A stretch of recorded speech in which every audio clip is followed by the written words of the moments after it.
Simon says subscribe and click on the bell icon to receive notifications. We've made the accompanying exercise files for this tutorial available for free.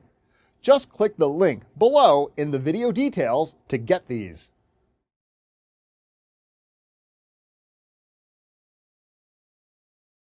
Hello everyone, and a very warm welcome to this course on Microsoft Project for the Web. My name is Deborah Ashby and I'm a Microsoft IT trainer and subject matter expert, and I'm absolutely thrilled to be your host for this course. Now, as you can see from the information on the screen, I've been a trainer for a very long time, and for a good portion of that I've been training Project. And for the most part, that has meant that I've been training Project Online, which is a very complex product made for project managers, PMOs, who manage multiple complex projects. And in more recent times, what Microsoft have recognized is that many people need to manage projects these days. We have a lot of accidental project managers, but don't necessarily need all of the functionality contained within Project Online. So they've designed an application that lives in the cloud, that's accessible, that's simple to use, and contains that core functionality that most people who manage small to mid-scale projects are going to need. And that's exactly what we're going to look at in this course. And we're not just going to cover Project for the Web in this course. We're actually going to cover 3 different applications. And the reason why we're doing that is because they all tie together really nicely. And Microsoft considers these 3 applications to be part of their basic project management offering. So let's take a look at the applications that we're going to cover in this course. We're going to start out by spending some time looking at Microsoft Planner. A Microsoft Planner is part of Microsoft 365 and is absolutely perfect for managing task lists and to-do lists. So if you have a very small team, then this offering might be perfect for you. So we're going to dive into Planner. We're going to take a look at some of the things that we can do with it. And if you find this is a bit limited for what you need, that is when you might consider progressing on to Project for the Web. And the majority of this course is going to be focused on Project for the Web. Do not worry about that. We're going to go through all of the functionality in Project for the Web. We're going to compare it to things like Project Online and Planner so you can choose the right tool for you. And we're going to go through all of that functionality that you might expect. I'm going to show you how to create projects from scratch and using templates. We're going to take a look at how we can add tasks and edit those task details. We're going to view our tasks in a Gantt chart view, or timeline view as it's now called, and take a look at some of the functionality that we have for organizing and managing our projects. We're also going to be taking a look at Roadmap, which is also part of Project for the Web. And this gives us a high-level overview of specific tasks across many projects. And then finally in this course, we're going to do a little bit on Power BI reporting. Now you might be thinking, why on earth do we have that in this course?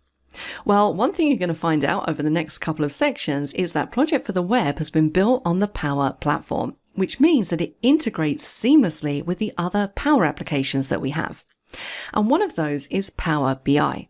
And the reason why I've added this one specifically into this course is because it is absolutely awesome if you want to create really great visual interactive reports based off of your Project for the Web data. So I've added a section at the end where we go through some of that functionality so that you can present these reports to stakeholders and your CEO. So what can you expect from this course? Well, you have 54 video-led lessons. And these lessons are all roughly 5 to 10 minutes long, so they're nice and bite-sized so you can squeeze them in when you have a spare few minutes. And those lessons are organized across 6 logical sections, so it's easy to find specific lessons. At the end of each section, there will be an exercise so you can practice the skills that you've learnt. And we also have multiple choice questions scattered throughout, again, so you can test your knowledge as you go along. So this really is a course that is packed full of information. So the only thing left to do here is take a seat in a comfy chair, grab ourselves a tasty beverage, and let's dive into the first lesson.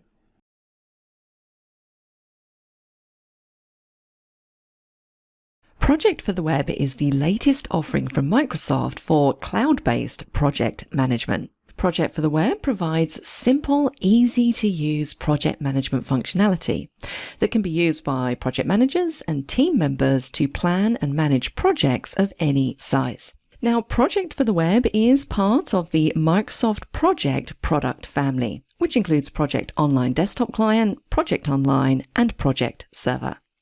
It bridges the gap between basic task management using Microsoft Planner and complex project management using Project Online. And Project for the Web lives in the cloud and it's built on the Power Platform. And I'm going to speak a little bit more about that in just a couple of moments. And it includes Project Home and Project Roadmap. And of course, we're going to explore both of those in a lot of detail in this course.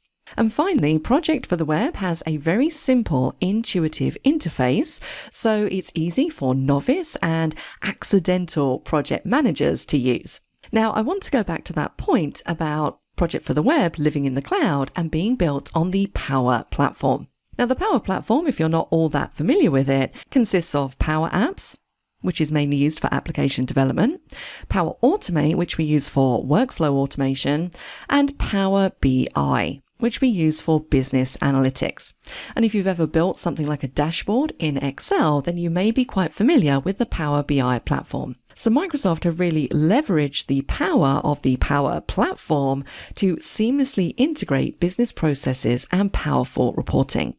So Project for the Web is built on the same platform as these other applications, which means we can do more complex things utilizing the Power Platform, such as we can pull really nice complex reports out of Project for the Web utilizing Power BI. So this is one of the advantages that Project for the Web has over the other applications within the project family. And another cool thing about Project for the Web is that it's also built on the Microsoft 365 platform, and it works with a lot of the Microsoft 365 tools that we already use to collaborate with team members. So how exactly does Project for the Web, or P4W as you sometimes might see it written, fit into the current project management structure?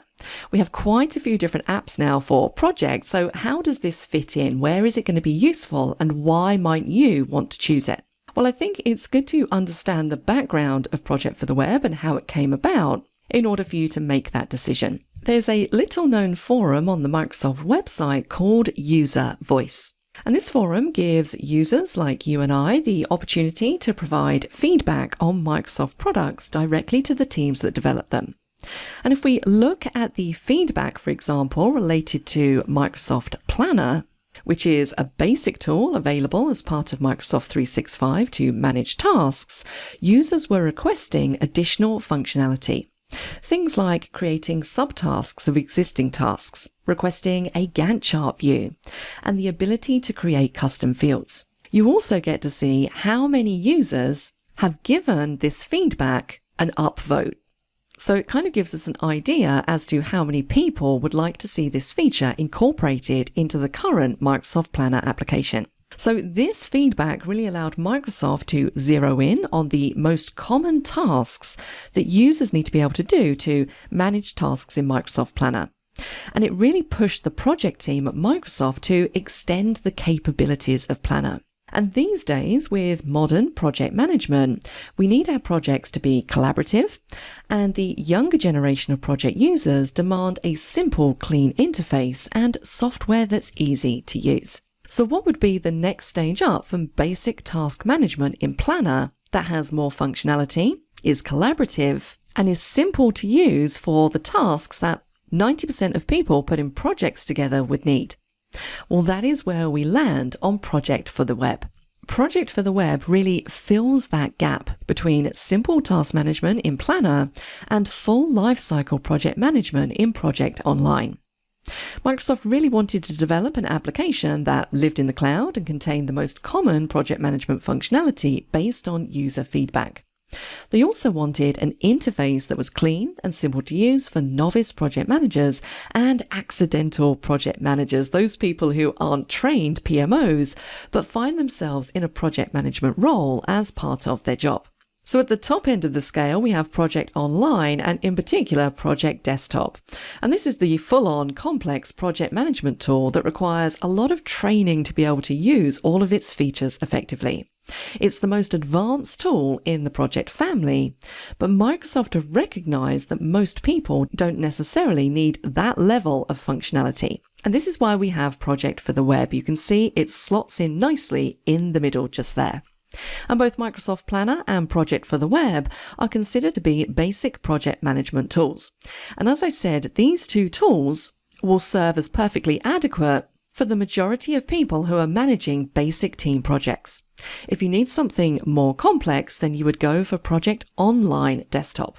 Now, one thing to remember about Project for the Web is that it is the latest release from Microsoft, and due to that, it's continually evolving and improving. So you might find that there are some things that you can't currently do in Project for the Web, such as giving access to projects and tasks to external users. But this is very much a work in progress, and Microsoft have already stated that all new innovations will be occurring in Project for the Web. So Project for the Web seems to be definitely the direction they're going to go in the future when it comes to managing projects. So the sooner that you learn it and start using it, the better it's going to be for you. So how do you get Project for the Web? Well, Project for the Web is available as part of 3 different subscriptions: Plan 1, Plan 3, and Plan 5. Now, Plan 1 is the cheapest option out there, and it only gives you access to Project for the Web via the Microsoft 365 portal. So if you just want to manage very simple projects for your team, then Plan 1 might be the only thing that you need. Plan 3 and Plan 5, which are the more expensive plans, have access to Project Online Desktop Client. So as part of both of those plans, you can download the complex version of Project. And remember, if you do go for Plan 1, Project for the Web exists entirely in the cloud, so you access it through your Microsoft 365 portal, and it's built on the Power Platform. It includes Project Home and Project Roadmap. We're going to take a look at those a bit later on. And as I mentioned, it has a simple, intuitive interface, so it's easy to use for novice and accidental project managers. So if your organization has already purchased a project subscription, you basically have access to Project for the Web no matter which subscription you've purchased. It's only Plan 1 where you only have access to Project for the Web. And for this training course, that is absolutely fine. We access it through the online portal. If I click on my app launcher to pull up all of my applications, you can see it sitting just here. This is how you access Project for the Web. So the most important takeaway here is that when you're thinking about selecting one of the tools available to manage your projects, think about exactly what you need to do. If you're managing a very complex project, you might want to go for Project Online, whereas if you want something a bit simpler, then Project for the Web is going to be perfect.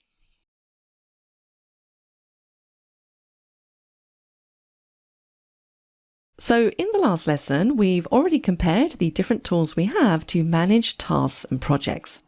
But I'd like to spend just a little bit more time going over this in more detail because it is so important when it comes to selecting the tool that's correct for the job you need it to do. Selecting the wrong tool could cost you a lot more money than you need. We don't want to select something that's too limited for our needs, but at the same time, we don't want to select a tool that's too complex, more expensive, and exceeds the tasks we need to accomplish. So we're going to focus on 3 applications just here: Microsoft Planner, Project for the Web, and Project Online Desktop Client. So the most basic application that we have here is Microsoft Planner. And that's an app that's available through your current Microsoft 365 subscription. It allows us to organize individual tasks and team tasks in an intuitive, collaborative, and visual task management interface. It's a great tool if you're a team leader and you want to keep on top of the progress of a project. If you need more complex project management tools such as grid and Gantt view, dependencies, scheduling, roadmaps, then you might need to think about upgrading from Planner to its new big sister, Project for the Web. So Project for the Web is perfect for anyone who has been managing individual and team tasks in Microsoft Planner, but is finding the functionality a little bit limited. So along with everything you love about Planner, like task management, board view, teams, and assignments, we get additional functionality like grid view, dependencies, scheduling, Gantt view, milestones. It's the perfect middle-of-the-road option. And as I mentioned previously, Project for the Web is also built on the Power Platform, so we can harness the functionality of Power Apps like Power BI for more complex reporting and visualizations. It's also fully integrated with Microsoft 365 and also Microsoft Teams, giving an overall better user experience. And Project for the Web really does a great job at delivering that core experience for modern project management. You can see in this little table here everything that it's included in Project for the Web compared to Project Online, the more complex version. So really think about what it is that you need to do when you're working with a project to determine which one of these you go for. If you are a PMO and you're managing lots of very large, complex projects, you might find Project for the Web a bit limited at this moment in time. As I said, it is constantly evolving. So that is where you might want to go for Project Online or Project Online Desktop Client. These two are basically the same, just one exists in the cloud and one is the desktop client that we can download. And Project Online Desktop is really the full fat Coke of the project family. It's traditionally been the go-to tool for project managers and PMOs that need to manage large complex projects and coordinate a portfolio of projects and resources. It includes everything we love about Microsoft Planner and Project for the Web, and then some. We can perform advanced project management tasks like creating baselines, critical paths, resource and financial management, portfolio and program management. Now, whilst we can do everything in Project Online Desktop that we can in Project for the Web, Project Online is not built on the Power Platform. So we're not going to easily be able to do things like integrate workflows and complex Power BI reporting and visualizations. So there are pros and cons to all of these. So really think about what it is you're trying to do and select a product that meets your needs.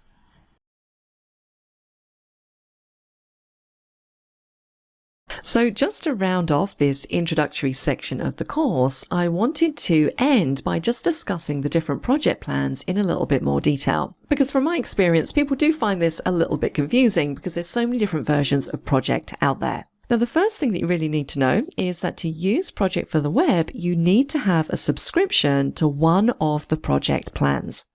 And each plan gives you varying levels of functionality, so really choose the one that accommodates your needs.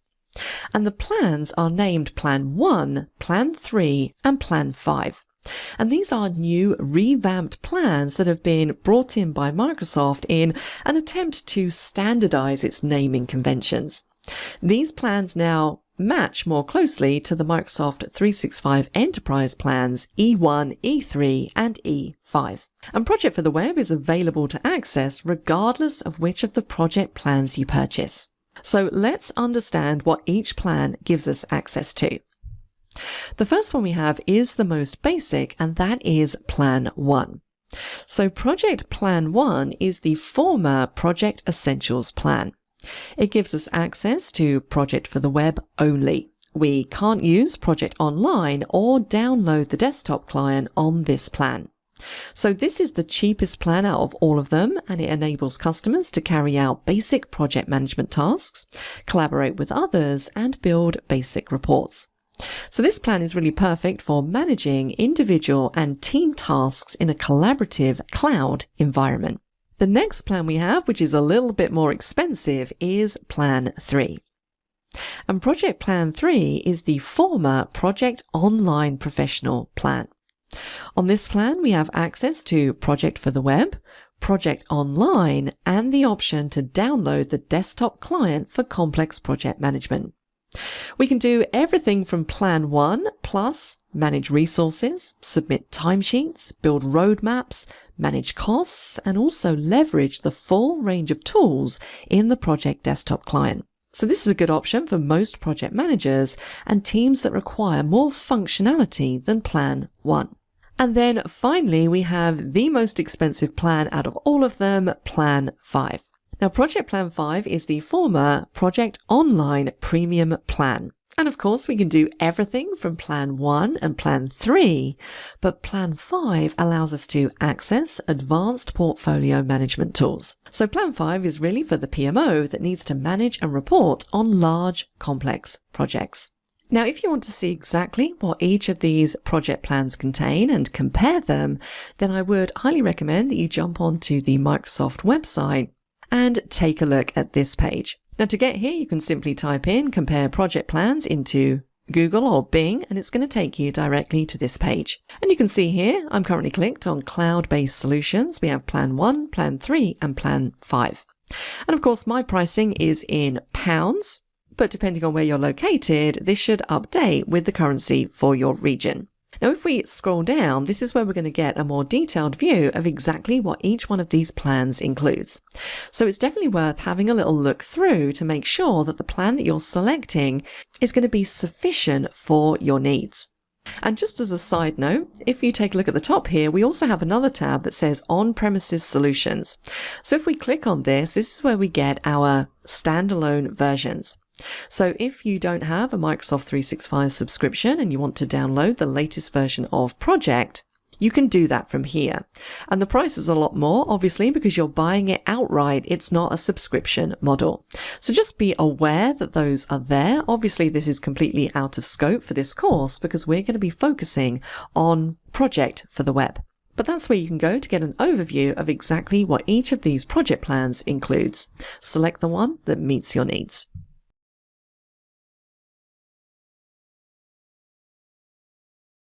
In this first exercise of the course, I'd simply like you to set yourself up for success.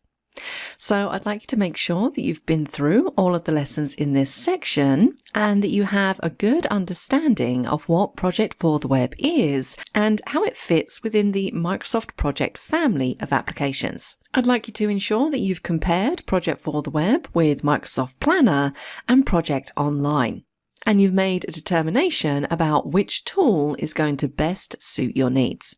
And if you've decided that that tool is going to be Project for the Web, you need to ensure that you've signed up for Plan 1, Plan 3, or Plan 5.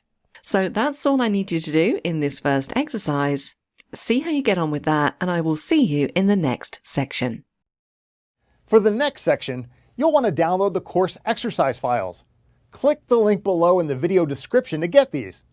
You can also scroll through the details to find timestamps for each section in this course. If you're enjoying this training, please leave us a comment.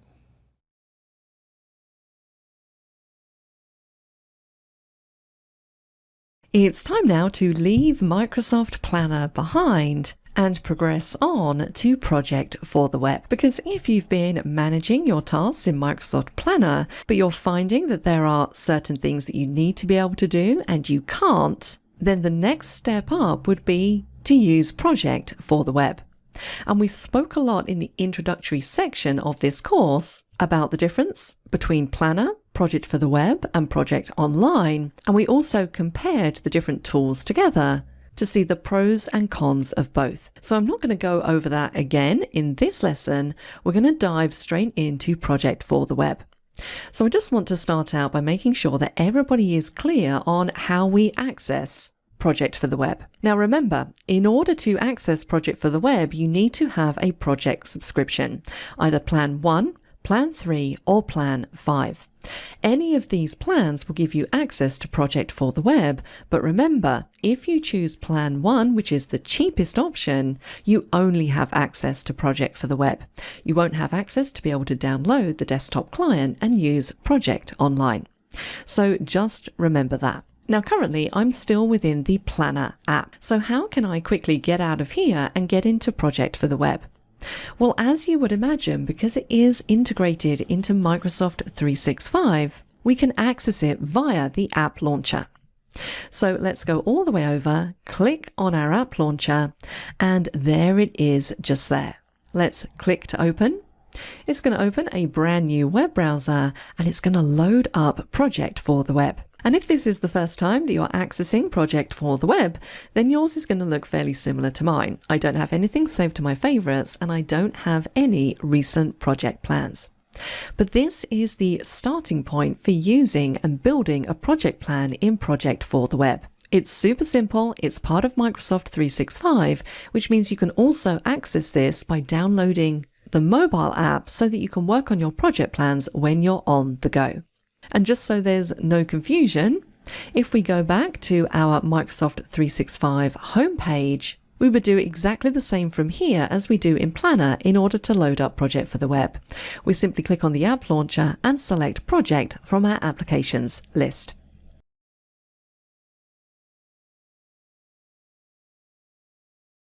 So the first thing that we should probably do here is just take a quick tour around the Project for the Web interface so that we understand what we're looking at. Unfortunately, this is a very simple and straightforward interface, and this is one of the advantages of using Project for the Web as opposed to Project Online. Comparatively speaking, Project for the Web is a lot easier to use and understand. Now, in the last lesson, we were working in this screen, and if you recall, I didn't have anything listed underneath recent projects. But now I do. I have this here, untitled project. And that's just a project that I've just opened a few seconds ago, and so it's populated underneath my recent list. And this is what you're going to see in this section on this first page. You're going to see any projects that you've been working on and any projects that you've recently opened. So it makes it super quick and simple to simply access them again. To open a project, it's a clickable link. We just click and it's going to open up that project in the main window. Now, this project doesn't contain any tasks. It's just a test one that I created. I didn't even bother giving it a name, so it has the default name of Untitled Project. Now, of course, what I can do here is I can click on the name and it's going to open up this little pane on the right-hand side, which allows me to give this a name. So let's just call this my name and test. I'm the project manager, that's absolutely fine. We can click on close and that's going to update. Notice we have different views, so this is very reminiscent of when we were working in Planner. We can view our project plan in grid view, board view, timeline view, and chart view as well. And of course, we're going to get into this a lot more as we go through this section. For the time being, let's click on the home button just to go back to that home screen. What you'll also notice with any files that you see listed in recent is that if we hover our mouse over them, we have the ability to mark them as favorites. So if these are project plans that we're working on all the time, this guarantees they're going to be at the top of the list. And we can also click the three dots to see more information. So again, this is very reminiscent of the menus that we were looking at when we were working in Planner. So just be aware of that. The other headings that we have here are shared with me. So if somebody has created a project plan and they've added you to that project plan, that is essentially shared with you and you'll see it listed underneath here. And then finally, you can see all of the projects that have been created by you. And once again, when I've just been playing around with this and testing various things out, you can see I have a few different projects in here.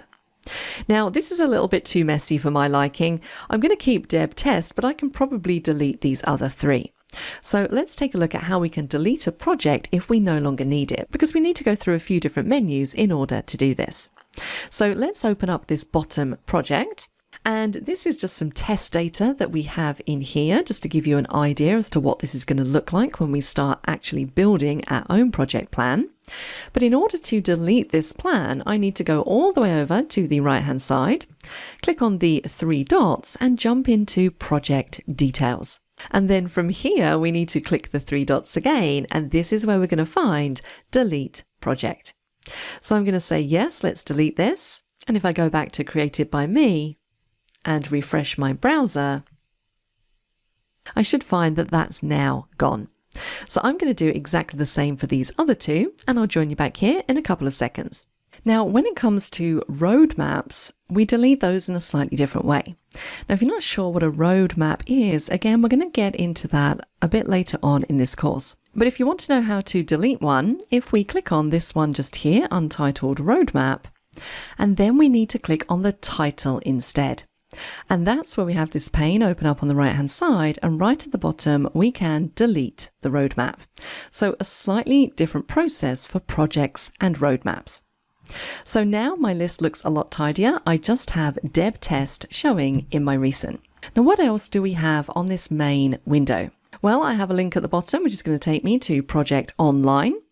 And then I also have a filter option just here. So if I have lots and lots of different project plans, I can type in a keyword to filter this list.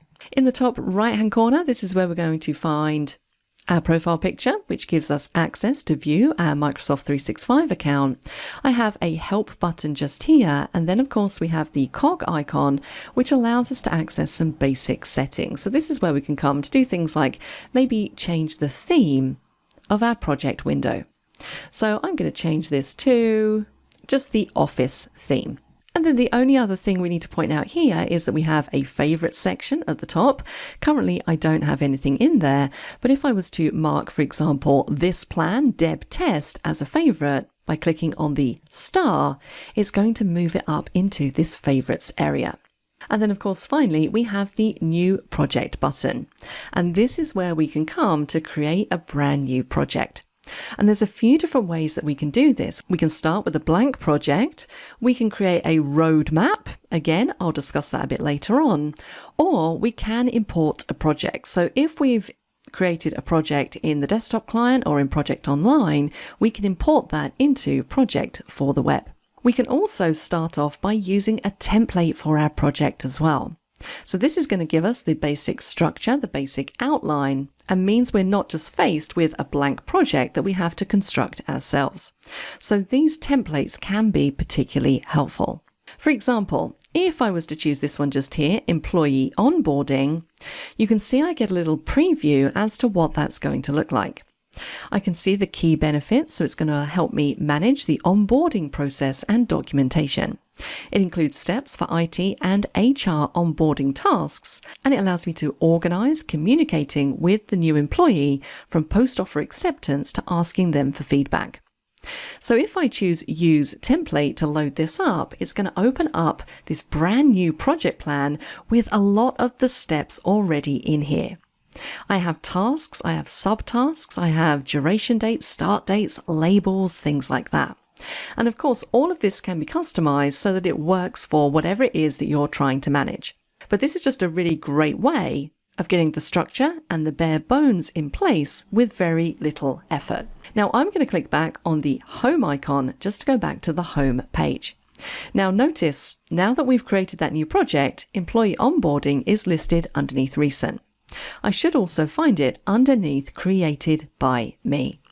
So everything ties together really nicely. And if we want to switch to another application, we have our applications launcher in the top left-hand corner, which allows us to jump between different applications that are part of Microsoft 365.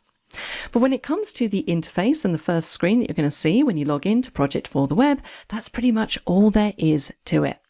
Throughout the balance of this section, we're going to create our own project plans, and we're going to start in the next section by importing an existing project plan.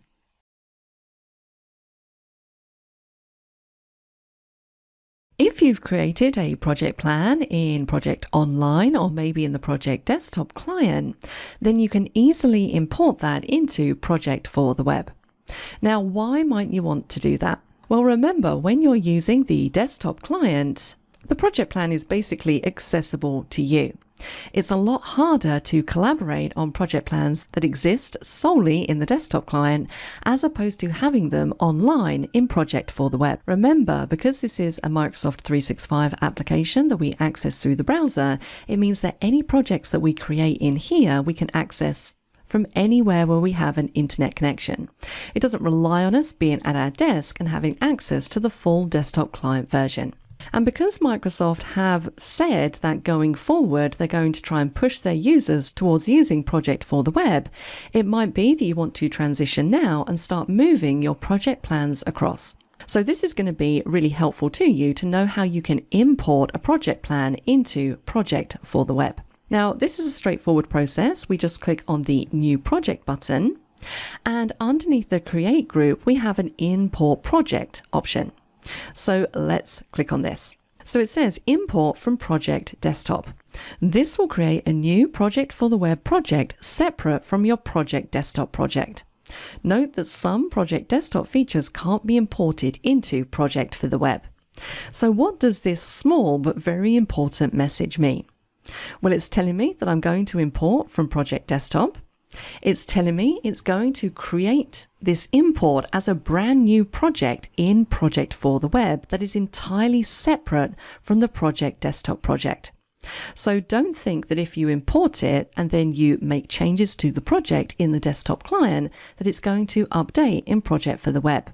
It's not linked in any way, it's effectively a separate project. And also, because Project Desktop Client is the most complex and advanced version of Project that we have, if you're using features in the desktop client that aren't available in Project for the Web, those features are not going to be imported. So it's really important to understand what you're doing here, and if you actually do want to import your project in. Now for us in this example, it's absolutely fine. I have a very basic project plan that I created in Project Desktop, and it's really just the start of a wedding plan. And this is kind of the project that we're going to be working on throughout this section of the course. So let's click on choose.mpp file. So I've navigated to the folder where I have this stored, and here it is, wedding plan import.mpp. And you will find this file in the course files folder if you want to practice importing this as well. So let's click on open, and you can see it says import complete. Your project has been imported from Project Desktop to Project for the Web. Some features in Project Desktop weren't supported or needed to be changed to allow the import. The project calendar has been changed to match the default project for the web calendar for your organization. Other changes are listed in the following table. So you can see here, manual tasks is unsupported in Project for the Web. And I've got 4 manual tasks in this project. So the changes that have been made during the import is that it's changed all of the manual tasks to automatically scheduled tasks. Now for me, that is not a big deal at all. So I'm going to click on OK, and there is my imported project. And it pretty much looks exactly the same as in Project Desktop Client, apart from those things that it couldn't import. So I can now carry on working on this project plan in Project for the Web. It makes it a lot easier for me to collaborate with other people on this project plan. And of course, it also gives me access to the Power Platform and the applications that reside in there. And we're going to talk a lot more about the significance of Project for the Web being part of the Power Platform a bit later on. The final thing I'm going to do here is I'm going to give my project a more meaningful name, because simple project plan isn't particularly interesting. So let's click on the name. And once again, we can just simply go over to this pane on the right hand side.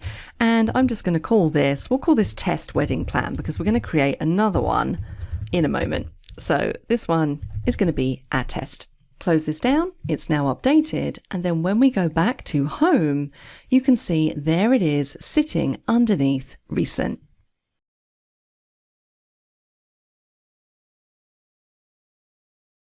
So far in this section, we've seen how we can import a project from Project Desktop. We've seen how we can use a template to help us build a project, but we haven't seen how we can create a project from scratch. So let's take a look at that now. Once again, we're going to go to the New Project button, and this time we're going to create a new blank project. So this is basically your starting point. It's not going to have any tasks listed in here. We're starting with a blank canvas. By default, we have untitled project at the top here, and we know how we can change this. We can simply click on it. It's going to open up this pane on the right hand side, and we can rename this project. Now I'm going to create the project that we're actually going to be working on throughout the bulk of this section. And we are going to stick with the wedding plan. The one we imported was kind of a test wedding plan. This is going to be the real one. So I'm going to change this to final wedding plan. I'm the project manager, and the default start date currently is simply today's date. And you can see underneath here The finish date, because I haven't set a start or a finish date, it's just both showing as today's date. The duration is 0 days because we don't have any tasks on there yet. Nothing's been completed, and basically all of these statistics are at 0 because we don't have any tasks added just yet. Then right at the bottom, we have calendars. So it's going to be using the default work template. Now we don't have any other options, so we're going to select this one and click on the close. Now, just a side note about that default work calendar that's automatically applied to all project plans that you create. The default work calendar is based on a working day of 9 to 5, Monday to Friday. So if you work different hours to that and you want to apply a different calendar to your project plan, then that's something that you need to create in Power Apps. Now remember, Project for the Web exists on the Power Platform. So this is a reasonably simple task, which we'll look at a little bit later on in this course. But for now, the only thing you need to know is that the default work calendar is Monday to Friday, 9 to 5. So now we have our blank project plan template, and we have numerous different default column headings for our project plan. We have name, quick look, assigned to, and duration. And notice that we have an add column button on the end here, which is going to allow us to customize the columns that we see just here. And we're going to talk more about that in the next lesson. What we also have underneath here is an add new task button. So this is fairly straightforward. If we want to add tasks to this project plan, we simply click on the add new task button in order to do that. Now, of course, there's a lot of things we can do here. We can add tasks, we can create subtasks, so on and so forth. And we're going to cover all of that as we go through this section. For the time being, just know where to go to create a new blank project plan and how you can change the name. So now that I've created this new blank project plan, I want to add other people to this project plan because it's not just me managing it. I have other people helping me. So this again is extremely similar to when we're working in Planner. If you take a look over on the right hand side, we have a group members button. And from here, I can add members to create a group, or if I already have a group set up, I can choose an existing group. So again, this is where this integrates across to those Microsoft 365 groups. So if I choose add to group, I can then select a group that already exists. Maybe it exists in Teams or SharePoint or Microsoft 365 groups. And if we scroll down to the bottom, you can see there is my Microsoft 365 Phase 1 Global Rollout Plan that we created in Planner. So if I wanted to add to this particular project plan, all of the members of the Microsoft 365 Rollout Plan, I can simply select it from here. Now, obviously, this was a business plan, and the one I'm doing is more of a personal plan. And I don't want to add all of the members. So I'm going to go to create a group for the final wedding plan. And if I click the drop down just here, I can see the group name. I can add a description if I want to, and then I can set the privacy. So I can create a private plan or a public plan. Now, I don't want everybody looking at my wedding plan, so this is going to be private, and then I can go through and add members to this plan. Now, as I only have the group of people that we used in the planner section set up for this training course, I'm going to add those as well. So let's pretend for this particular plan that these are family members or friends. So I'm going to add Ben.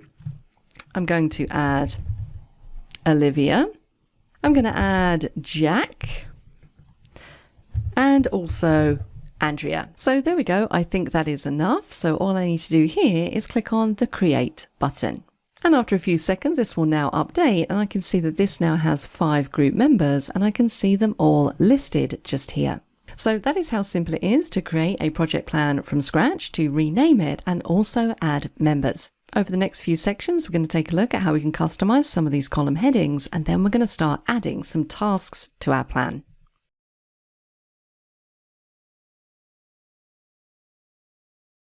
In this lesson, we're going to take a look at how we can customize the column headings in our project plan. Because what you'll see is when you create a new project plan, you're going to have some default column headings in there. For example, in this project plan, we have name, quick look, assigned to, and duration. And then right at the end, we have an add column button to add any new columns. And if we hover over each of the column headings, it's going to show us a screen tip to let us know what type of information is held in there.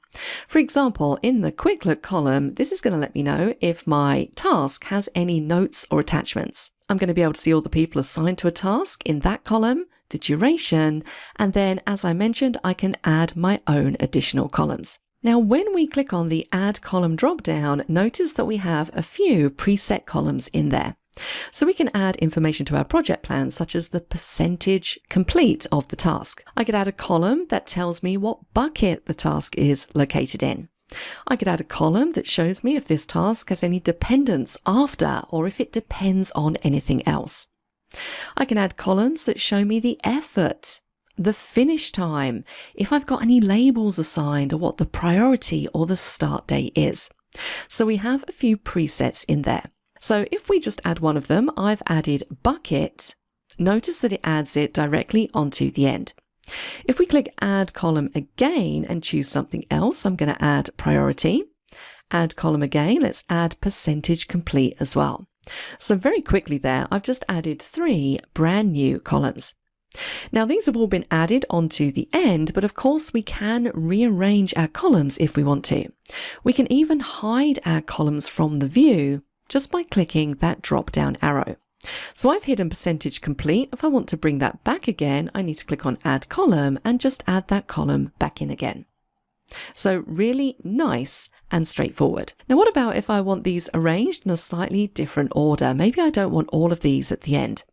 Well, rearranging our column headings is a simple case of dragging and dropping. And we can also resize our columns as well to accommodate the text contained within. So if we, for example, grab the priority column, we can simply drag and drop it into its new location. So I'm going to put it in between quick look and assigned to.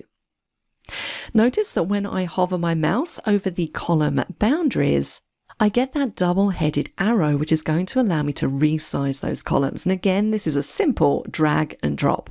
So I can really make these as wide or as narrow as I need them to be. And this is quite good if you have quite a few column headings and you want to fit them all on one page so you don't have to scroll. It's definitely a good idea to have a little play around with this and resize them so everything looks nice and neat. Now, my name column is a little bit wide, so I'm just going to drag that in so everything fits onto the page nicely. And I think that's looking pretty good so far. Now, when we click on Add Column again, notice that aside from the preset columns that we have in here, we have a new field button at the top, which is going to allow us to add or create our own custom fields. So it might be that I want a column that doesn't necessarily fit into those pre-built columns that we have in the list. And we can do that simply by clicking on the New Field button at the top of that list.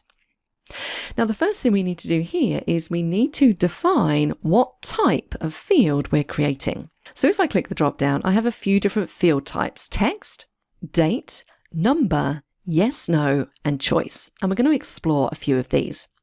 Now, I'm going to add a column that tells me what team this task is assigned to.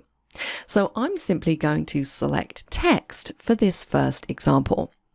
I then need to give my field a name. So this is going to show team information. So I'm just going to type team and click on the Create button. And you can see that that has added that very nicely as a brand new column. And of course, I can rearrange and widen those columns. Let's add another new field. And this time we're going to add a yes/no field.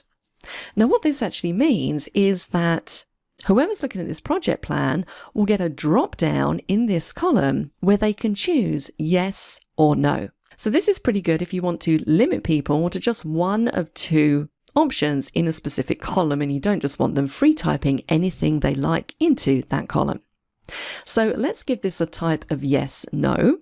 And I'm going to give this a field name of mandatory. So whoever's filling out this column, they're going to get a choice of yes or no as to if this task is mandatory. So let's add another new field, and this time we're going to add choice. So this is where we can give whoever's completing this project plan a choice of different options to select. And this is good for a couple of different reasons. It means that what's going into the column is consistent information because they can only choose what's in the list. It prevents people from just free typing whatever they feel like into a column. And you can see there by default we have 3 choices, but we can add more choices if we choose to. So let's give this field a name, and this is going to be location. Because the wedding is taking place in one location, but we have different teams of people located in other locations in the UK. So let's add in the different location choices. So London, Oxford, and let's do a third one of Cambridge. I could add another choice just here, but I'm not going to. I'm going to stick with those 3. And notice that we have a color picker next to each of these as well. So if I want to make this project plan a little bit more colorful and really make these stand out from the others, I can choose to highlight these choices in different colors. So let's just go for some nice pastel colors. Now, when I click on Create, it's going to add that location column, and when our tasks get added, people are going to be able to select from a drop-down menu. Now, notice the little drop-down next to location doesn't give us our choices until we add a new task. If I want to edit any of these fields, I can simply click the drop-down and choose Edit, change the name and update. And the same for location. So because I've selected choices here, when I choose Edit, I can go in and change those choices if I want to. So the next thing to do here is start adding some tasks into our project plan so that we can see these columns in action. And that's exactly what we're going to do in the next lesson.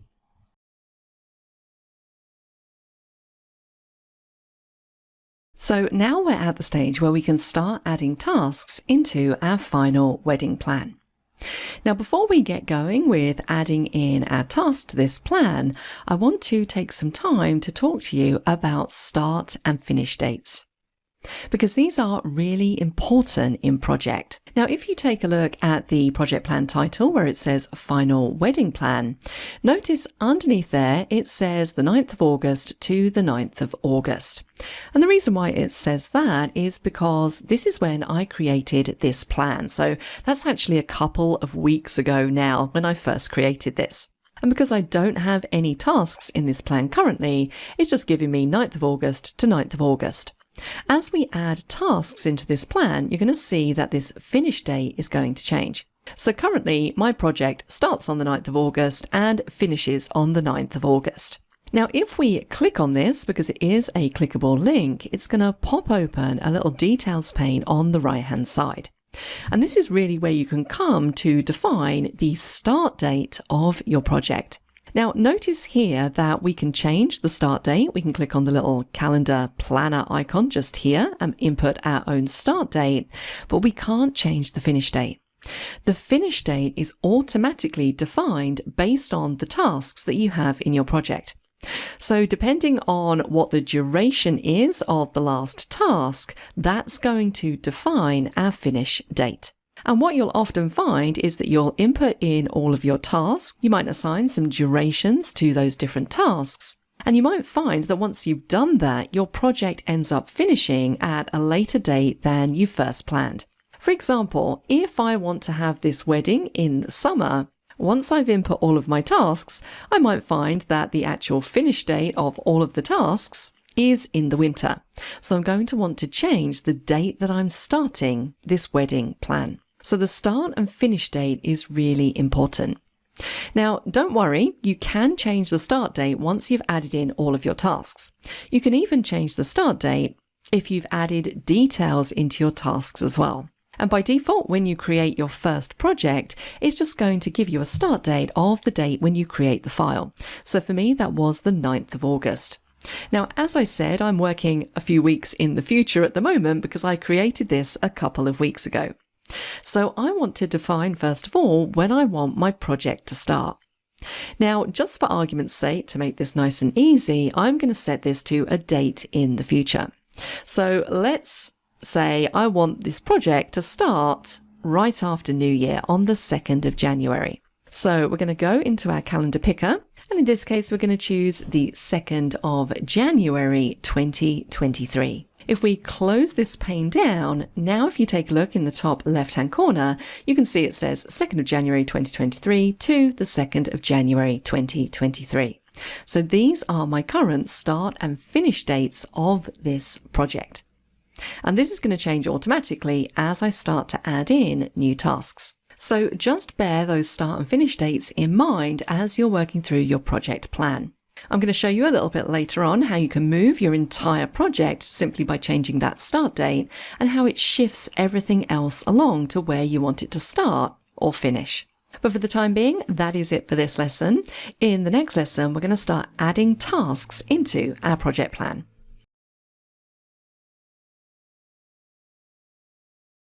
So now we've set our project start date to the 2nd of January 2023, it's time to start adding some tasks into our project plan. Now I'm going to show you how to add a couple of tasks. We're going to complete some of the fields, and then I'm going to leave you to add the rest of the tasks in yourself to give yourself a little bit of practice. Now, we're doing a wedding plan, but of course this could be some kind of business plan. Anything you like that is technically a project. So you don't necessarily have to do exactly the same project that I'm doing. If you have your own project that you'd like to plan out, then please feel free to add those tasks instead. However, if you would like to follow along with me, I've put into a spreadsheet the tasks that we're going to add into the project plan. And you'll find this spreadsheet in the course files folder available for you to download. So let's just have a quick look at that spreadsheet. So here is that file. It's called final_wedding_plan_tasks.xlsx. And this is a very simple spreadsheet where I've really planned out the tasks that I'm going to add into my project plan. Now, I haven't added all of the detail into this spreadsheet. I simply have the name of the task, the priority, and currently who that task is going to be assigned to. Obviously, there is a lot more information that we can add into every single task, but that's what we need in order to get these tasks into our project plan. And I would really recommend this before you start delving too far into the details and worrying about things like how long each task is going to take. I like to just get a basic structure of my tasks into the project plan first, and then I can go into the details of each of those tasks.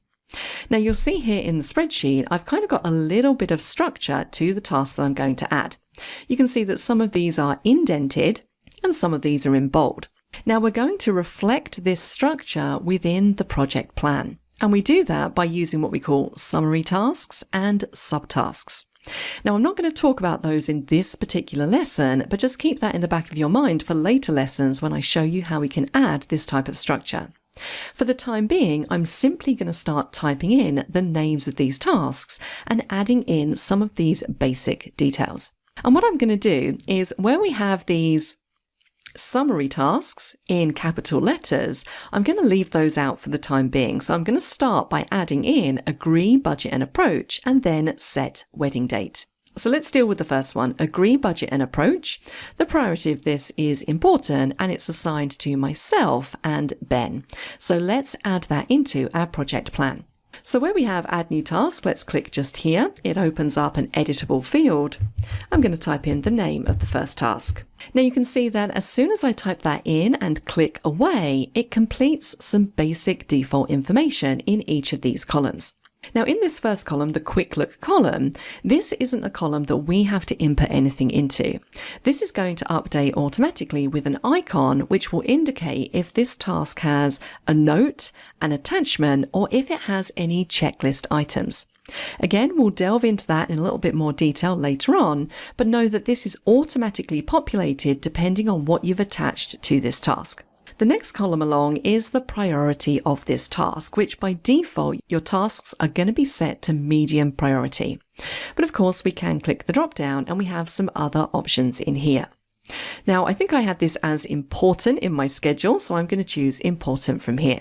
The next column is who this task is assigned to. Now, once again, if I click this little plus to assign this task, you can see it's going to pull up a list of all of the members of my plan. Now, you may or may not have added members to your plan in the earlier lesson. If you did, then you're going to select members from your own team. You're not going to have exactly the same as what I've got here. If you're doing this completely on your own and you haven't added any members to the group, then you can simply assign all tasks to yourself for the purpose of this training course. Now, agreeing the budget and approach to this wedding is going to be the job of the bride and the groom. So lucky me, that is myself and my partner, Ben. So I'm going to assign both of us to this task. Now, the rest of these columns here, things like duration, bucket, percentage complete, team, so on and so forth. I'm not going to worry too much about these at the moment. As I said, I just like to get all of my tasks in my schedule first of all, and then I go into the details. So I'm not going to worry about duration. We're going to take a look at buckets a bit later on. Percentage complete, we're not going to worry too much about that. But what about team? So each of these tasks is going to be assigned to a particular group of people, a particular team of people.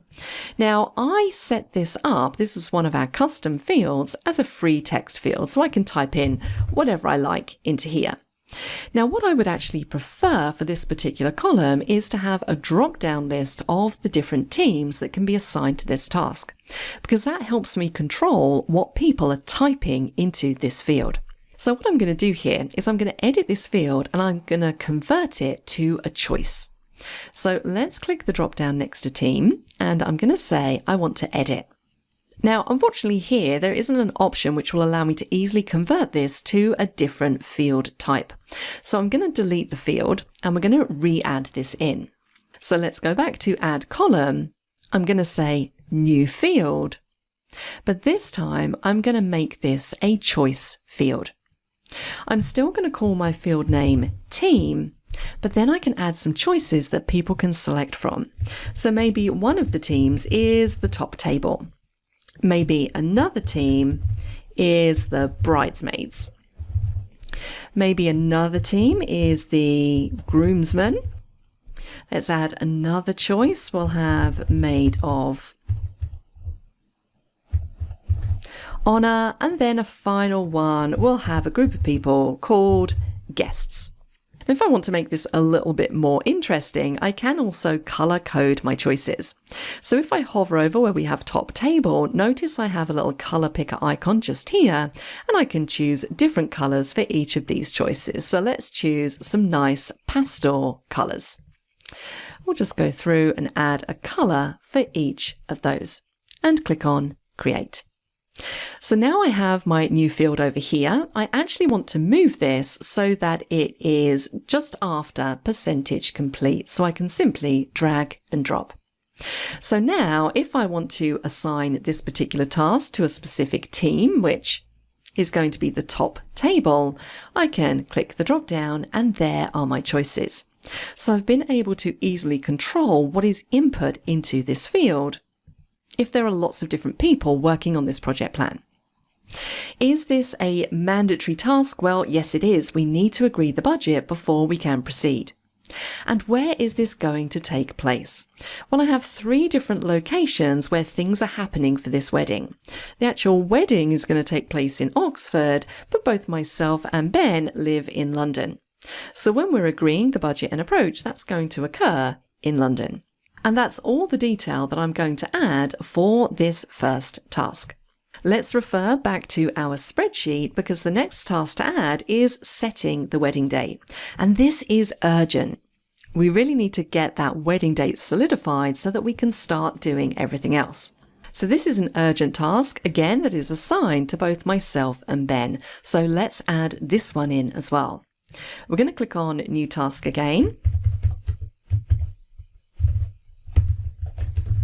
Set wedding date. And remember, you can also press the tab key to move across to the next field. Now, this one is going to be urgent, so let's select that. And it's going to be assigned to myself and Ben. As I said, I'm not going to worry too much at this stage about the duration or the bucket. But I am going to assign this to a team. So again, this is the top table. Yes, this is mandatory. We definitely need to set a wedding date. And this is going to occur in London. So very simple to add in these basic tasks. So what I would then do is go through all of these tasks, the ones that aren't showing in bold or capital letters, and add all of those tasks in. Now, the reason why I'm leaving out these is because these ones here showing in bold are what we call summary tasks. And I'm going to show you how you can add those in and structure this correctly when we talk about summary and subtasks. So at this stage, it's time for you to go away and add in the rest of these tasks. As I said, this isn't an exact science. If you're assigning things just to yourself, or you don't get the priority exactly the same as what I've got it here, it doesn't matter a great deal.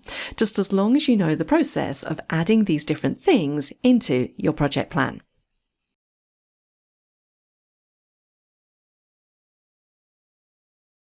So once you've added in all of those tasks into your project plan, it should look something like this. And as I said, I haven't really changed a great deal of the detail on any of these tasks. I've simply assigned them a team. I've set whether it's a mandatory task, and I've also set the location. So you can see we have everything running all the way through to the last task, which is the wedding day task. Now, notice at the bottom, I have a task that's called Untitled, and that's just one that I've accidentally added by pressing return after adding the wedding day task. So if you want to delete a task that you don't need, this is a very simple case of selecting the task, and we can select any task by clicking on the task number. We can then right-click, and from the contextual menu, we have Delete Task. Or alternatively, we can click on the three dots, and we have Delete Tasks from there. Also note some of the other options that we have in here. So we can do things like cut, copy, and paste tasks. If I want to insert another task, I can choose to insert a task above, which is going to give me another untitled task. I can copy links to tasks, and I can also complete tasks. And something else that we're going to be taking a look at in this lesson is we can make certain tasks subtasks. Now, before we get on to that, let's just delete out these two untitled tasks at the bottom. So in order to select multiple tasks, you can select the first one, hold down Control, and select the second one. And if you want to select a block, you can use the Shift key, hold that down to select a block. Now, I just want to select this one, hold down Control, select the next one. I'm going to right click and I'm going to delete out these two unwanted tasks. So let's now talk about adding a bit of structure by creating summary and subtasks. Now, creating summary and subtasks really does make our project plan a lot easier to read. It might be that we want to group or break up our tasks into different phases or different sections to add a bit of structure to our project. Because currently at the moment, we simply have a big long list of tasks, and we have 33 of them currently, just in a big long list with no formatting and no structure. Now let's refer back to the spreadsheet that we were looking at earlier. Now, when I asked you to add in these tasks, I told you to leave out all of the ones that we have in bold and in capital letters. And that's because we're going to add those in now. Now, you don't have to do this, but I do highly recommend it because it's going to make organizing your tasks and overall project a lot simpler. So let's start with the first one here. I just have a task at the top called Wedding Plan. Now, this isn't really a task. There's no action to be carried out on it. It's just something that I like to have at the top because it's an easy way of seeing the entire duration of my project. So let me show you what I mean. Let's add this task in. So again, right at the bottom, we have Add New Task. Now remember, by default, it's going to add this in at the bottom, but I'm just going to type in capital letters, Wedding Plan, and press the Tab key. Now, I'm not going to complete any other field for this particular task. But what I am going to do is I'm going to move this task to the top of the list. Now, if you want to move tasks around, this is where we use this little icon of dots just here. Notice as I hover my mouse over it, I get a little hand icon, which means I can click, pick up the task, and drag and drop it wherever I feel. So I'm going to drag it all the way to the top of this list, and I'm going to drop it right up here above task 1. And you can see the project will reorder that numbering. Now I'm going to do exactly the same for the rest of the items in bold in this list. So I'm going to add in preparation, attire, select and order wedding dress, guests, reception venue, so on and so forth. And I'm going to drag them to the relevant area in the project plan. Now I'm going to do that off camera, and I'm going to do it in exactly the same way that I added in the wedding plan. So join me back here in a couple of moments once I've done that. So now I've added in all of those summary tasks and moved them into the correct positions within the project plan. But they still don't really stand out very much, and currently these are still all individual tasks. We don't have any tasks that are subtasks of other tasks. Now, where we have wedding plan at the top, this is something I like to add in, which gives me an overview of the entire task list. So effectively, what I want to do here is I want to make wedding plan what we call a summary task, a top level task. And every other task in this project plan is going to be a subtask of that. So in order to do this, we need to select every task in this project plan apart from wedding plan and make it a subtask. So to do that, I'm going to click on task number 2 by clicking on the task number. I'm going to scroll all the way down to the last task, which is wedding day, hold down Shift and select task number 45. Then I'm going to hover my mouse over any of these tasks until I get the 3 dots. Let's click and choose Make Subtask. Now what you might have noticed there is that these tasks have indented very slightly. And if we scroll all the way back up to the top of the project plan, you can now see that wedding plan is showing in bold with this little collapsible and expandable arrow. So this means that I can click on this arrow and it's going to collapse up my entire project plan. And the reason why I like to have this here is because when we start adding in durations for these other tasks, it's going to reflect in this top level summary task, so I can see exactly the duration of the entire project, because it will be the duration of every single task in the plan. Now let's go through and create more summary and sub tasks. Now here I have preparation, attire, and select and order wedding dress. And in my spreadsheet, I have these as effectively summary tasks of each other. So I'm going to select task number 7, hold down Control, and select task number 8. And I'm going to make those a subtask of select and order wedding dress. I'm then going to select task number 6, and I'm going to make that a subtask of attire. And you guessed it, I'm going to select task number 5 and I'm going to make that a subtask of preparation. So now I can collapse up these different sections and really hone in on exactly what I'm interested in. So we're adding structure into our project. Now don't forget that we can also change the size of these columns simply by dragging this out and in. So if you're struggling to see your task names, you might want to resize those.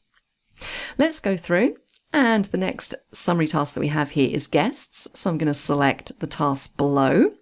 That's these 4. This time I'm going to hold down Shift to select the block, and we're going to make those subtasks of guests.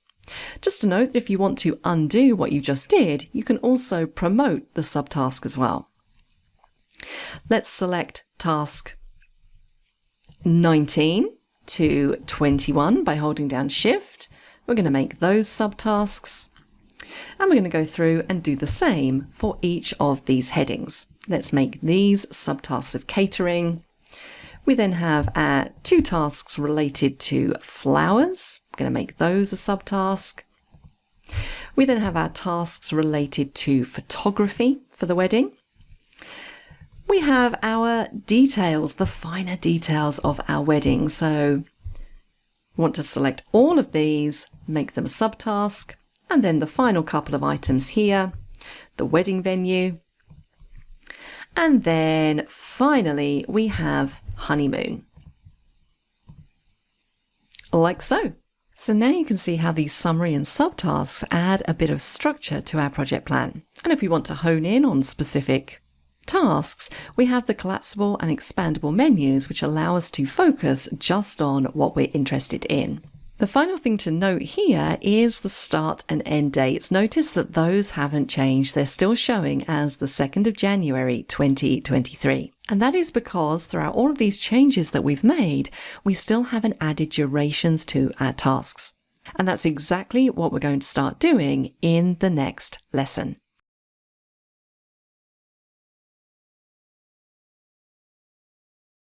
At this stage, our project plan is really starting to take shape.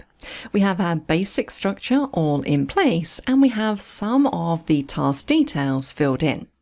But as I mentioned, currently we haven't added any durations to any of these tasks, and so our start and finish dates are still on the same day, the 2nd of January. Now, my end goal here is that by the time I've entered in all of these durations for these different tasks, I'll be able to solidify a date to have the wedding.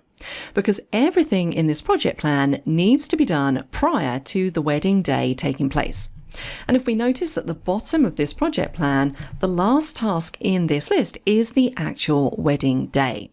So really, we want everything to be complete before task 44, where we have the rehearsal and then followed by the wedding day. Now, we're not really going to have an idea as to when this wedding day can happen until we've added in durations for all of these other tasks. Now, it might be when you first begin a project, you have absolutely no idea how long these things are going to take. So projects in general can be something that's very flexible, very movable, and you can update durations as you go. Just bear in mind that when you do update durations for different tasks, it is going to change your finish date in some instances. So in general, when I'm working on a project, what I tend to do is I tend to put in a tentative duration. I have a rough guess at how long a task is going to take me, and then when I have more of an idea later on, I go back in and I make my adjustments. Now, it might be that you have very fixed durations that you're working with, depending on the project plan that you're doing. If you do, then you can put those into your project plan. Now, I'm going to do a few of these so you can see how this affects your overall project. And I think it's worth, at this stage, pointing out that we have other views that we can use to help us with this aside from the grid view that we're currently looking at. If you recall right at the beginning, I showed you that there were 4 different ways that we can view the tasks in our project. Now, grid view, the view that we're currently in, is a great view to work in when you're inputting pieces of information into each task. But we also have board view up here, which gives us more of a planner style way of viewing each of our tasks. Our tasks are shown in cards and we can organize them into different buckets. Now, I'm not going to linger too much on that at the moment. We're going to come back to that a bit later on. The thing I really want to show you here is the timeline view, more commonly known as Gantt chart view. Now, currently, my Gantt chart view is pretty empty. If I scroll across, I haven't got anything in there. And again, this is because I haven't added any durations for any of my tasks. As soon as I start adding task durations, I'm going to see them displayed in bars running across this timeline. So let's start out by adding in something for agree, budget, and approach. Now, you don't necessarily have to go back to grid view and then add in the duration from here. You can work from timeline view if you want to. You could click on the eye to open up the task details, and you can enter the duration in here. You can even enter individual start and finish times for this particular task. Now, agree, budget, and approach. Let's say that this is going to take us 7 days. Now, when you're entering in durations, you can simply type 7D for days, 7W for weeks, 7H for hours, so on and so forth. So I'm going to say that this is going to take 7 days. Let's press the tab key, and you can see that it inputs the start and finish dates for me. So it's working off the fact that this task is going to start on the day that the project starts, which is the 2nd of January 2023. And because the duration is 7 days, it's going to finish on the 10th of January 2023. Now remember, when you are working in Project for the Web, it uses a standard default calendar. So what you're going to see here is basically working time. So it doesn't include weekends. Let's click on Close. And now if we scroll across, you can see that we have something in our timeline. And that is the agree, budget, and approach. I can see how long that's going to take. So 7 days from the 2nd to the 10th. And that 7 days doesn't include the weekend. So if you actually count January the 2nd to the 6th, and then we add on the 9th and the 10th, that is your 7 days. And we can adjust durations of our tasks simply by dragging the bar in or dragging the bar out. So timeline view can be a really nice visual way of organizing your tasks. Sometimes it's a lot easier to get an overall vision of your project doing it this way, as opposed to going to the grid view and manually inputting durations into here. Let's jump back to timeline view. Now, another thing to note about this view is that we have a zoom slider at the top. So I'm currently zoomed all the way out. Now I'm going to zoom all the way in and then scroll across to find my item. Now notice just above there where we have our first task and the duration, notice where we have the wedding plan task, which isn't effectively a task, it's a summary task, we have this blue line. So this is basically going to show me the entire length of the project. So I can see currently my project runs from the 2nd of January to the 10th of January. I can also see those start and finish times reflected just underneath where we have the title. Now let's add something else, setting the wedding day. Let's click on the I. Well, setting the wedding day is only going to take one day. Once we know what it is, it's going to take us one day to set that wedding date. Let's press Tab, and you can see that that's now been added. Now notice that both of these tasks start on the same day, January the 2nd. But it's very doubtful I would start thinking about budget and approach and set the wedding day on the same day. So this might be a task that I want to move until after. Now if I want to move this, I can simply click on it, grab it, drag it along, and place it where I need it to be. This task occurs on January the 11th and it finishes on January the 11th. Notice that the end date of my entire project has now updated from the 10th of January to the 11th of January. And I would simply carry on going through, adding task durations in this way. As I said, you can work from this view. This is my preferred way to do it, or you can do it directly from grid view and start adding your durations into here.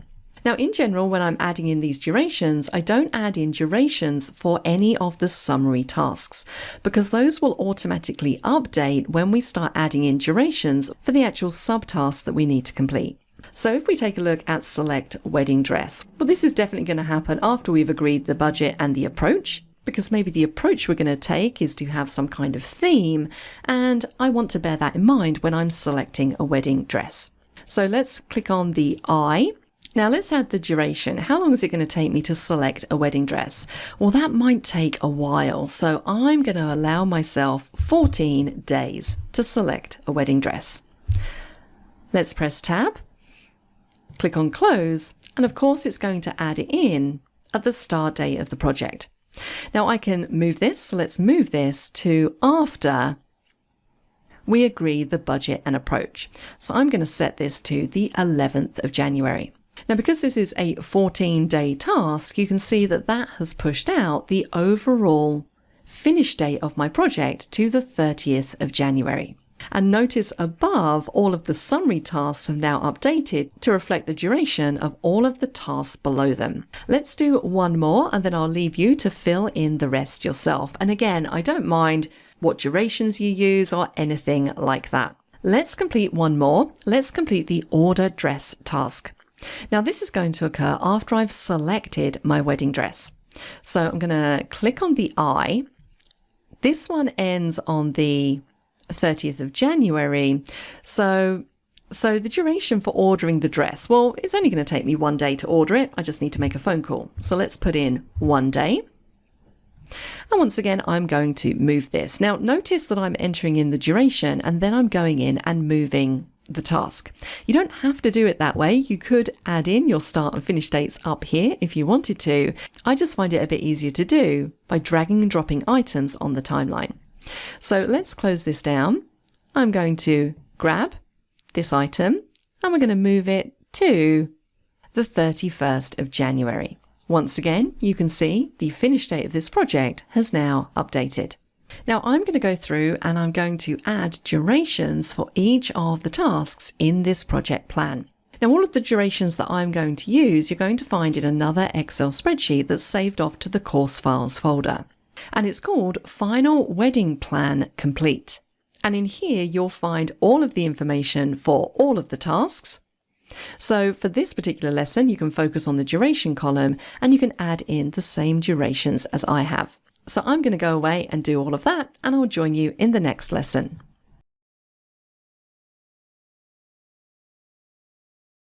So I've been through every single task in my project plan and I've added in a duration for each task. And you can see in timeline view exactly how my project is shaping up. And if we scroll all the way to the top and take a look at this first wedding plan summary task, if I hover my mouse over it, it's showing me the entire duration of this project. So I start planning this wedding on the 2nd of January 2023, and the last task finishes on the 26th of May 2023. Also notice that that start and finish time has updated underneath the final wedding plan heading. So if I scroll all the way down to the bottom and take a look at the wedding day task. Now, if we scroll through the Gantt chart, you can see that the wedding day currently is set to occur on May the 26th. By that point, everything should be done and everything should be booked. Now notice here I have a big old gap between the rehearsal and the wedding day, because in general I'll have my rehearsal and then there'll be 10 days or so before we actually have the wedding. So now that I've determined what my wedding date is going to be, I can go back to one of the first tasks that we have in our project plan, and that is set wedding date. So this effectively is now complete. And that's exactly what I want to talk to you about in this lesson, how you can update the progress and also complete tasks. Now for this, we're going to switch back to grid view so that we can see our tasks in a big long list. Now task number 3 here is to set the wedding date. And as I said, we now have more of an idea as to when that wedding date is going to be. Now, of course, that wedding date might rely on other things. I might then have to go to the venues and make sure they're available on that day. And that is where we would start adding in things like dependencies. But for now, for the case of this example, let's just pretend that that is our wedding date that's set in stone, and this task, task number 3, is now complete. So in order to complete tasks or even just update their progress, there's a few different ways that you can do this. For example, if I click on the eye, that is going to open the details of this particular task. And in here, I can choose if this task is complete, or I can set the percentage of completion. Notice here we have a complete field. I can use these scrollers up and down, which will toggle me 25% at a time. So I could say that this is 25% complete. Now, if I was to say that, let's close this down. You can see immediately in the percentage complete column that has now updated. Now, another way that I can update this percentage is simply to type into this field. So if I double click in here, I can change it to whatever I like. So if I don't want it to be 25, 50, 75, 100, I could type in something else. I could say 60, and that's going to show as 60% complete. Now, if I want to mark this as 100% complete, I can either double click, change it to 100. I can open up the task details pane and change the completion percentage to 100 from here. Or alternatively, I can click on the circle next to the task. So in between the task number and the task name, we have this little circle. If I hover over, it says mark task as complete. So as soon as I do that, you can see that we now get a strike through this task to show me that it's complete. The percentage complete column changes to 100%, and also check out what has happened to the overall wedding plan summary task. I can see here that now it's showing me that this task is 1% complete. So I've completed 1% of my entire project. I'm also going to complete the task above. So let's pretend that we've agreed the budget and the approach. We set that to 100%, and now you can see the percentage complete of the wedding plan is 4% in total. So as each of these tasks are completed, yourself or any other member who has access to this project plan can come in and can update the progress of a specific task. I'm going to go down to another task. Let's double click here, and I'm going to say that this is 50% complete.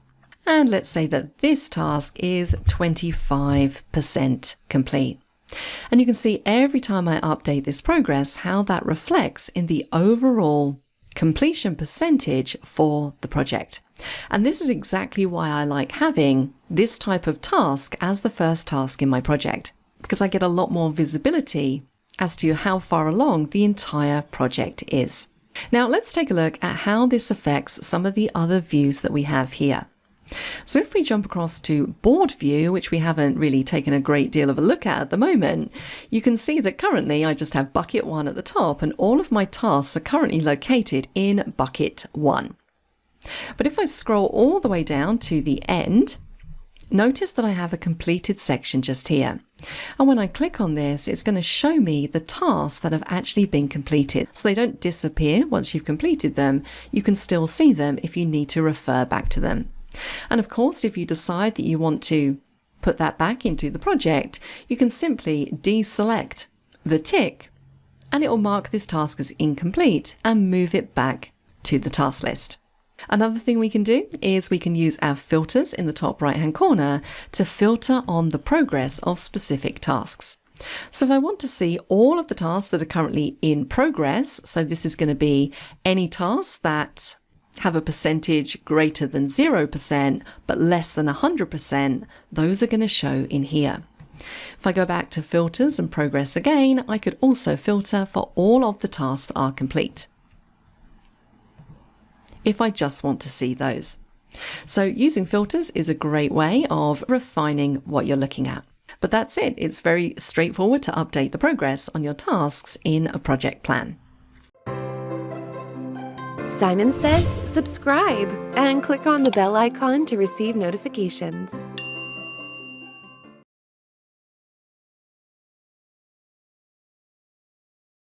We can add additional information into each task by adding notes, attachments, and checklist items. And if you take a look at our project plan at the moment, you can see that the second column along is that quick look column. And I briefly mentioned this quick look column a bit earlier on in the course. Notice that I have this little note icon. So this is going to allow me to quickly jump to the details of the task and view any notes. Now, I haven't added any notes into any of my tasks as yet. But notice in the details pane right at the top, we have a section here to add a note. For example, if we go down to task number 3, set wedding date. Now this task I actually completed in the last lesson, but let's add a note anyway. I'm going to click on the I. What I can do here is add a note to let everybody know that the wedding date needs to be in the summer or the autumn, because this could be helpful when we're scheduling the durations of other tasks.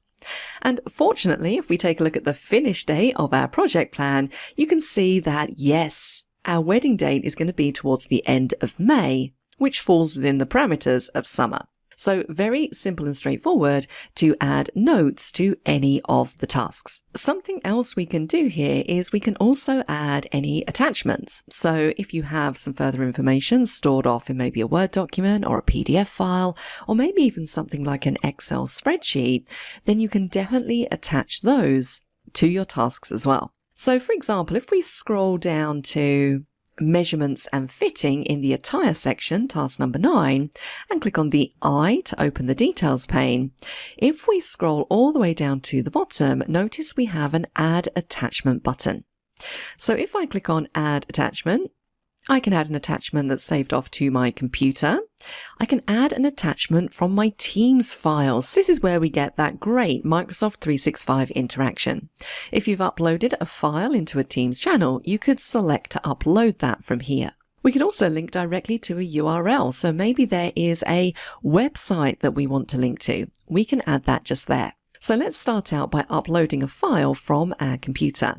And you'll find the files that I'm going to upload saved off into the course files folder if you want to replicate what I'm doing. So I have a few files in here, and this is the one I am looking for, bridesmaid dress sizes. So this is just a table that lists out all of the dress sizes and all of the measurements for the bridesmaids, which is going to be really important when we're selecting dresses.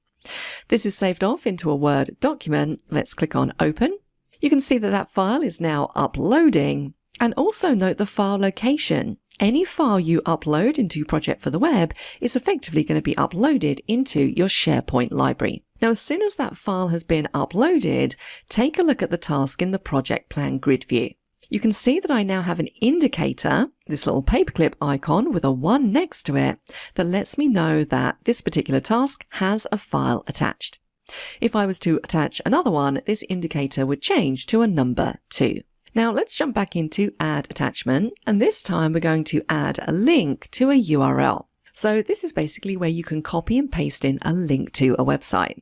And I actually already have one saved off to my clipboard, so I'm just going to do Control V to paste that in. And then I can choose a more meaningful name to display this link as. So I'm going to say bridesmaid dresses. Let's click on Add, and you can see that that's added that just there as well. Notice that the indicator icon has now increased to 2 because effectively we have 2 different attachments. So you can basically attach any type of file or add a link to a URL on a website into any of your tasks, which is really useful. So let's close that pane down. Now, another thing that you might want to add into your tasks are checklist items. And this is very similar to adding checklist items or subtasks in Planner. So if I go to task number 7, where we have select wedding dress, I'm going to click on the eye to open the details pane. And notice halfway down, we have a little checklist area. So this is where we can add checklist items. Because remember, a task might also have numerous subtasks as part of it. So whilst the overall task here is select wedding dress, there might be numerous different to-do items within that particular task. For example, maybe I need to decide on the color. Do I want cream? Do I want white? Do I want ivory? Or do I want a completely different color? Maybe I need to do some research and look at different websites. Maybe I need to visit some stores and have a browse through to get some ideas. So these can all be added as mini tasks within this task. And we call these checklist items. So we can simply click just here and add our first one. Decide on dress color. Press enter to add the next one, research dress styles. And let's add one more, visit local dress shops.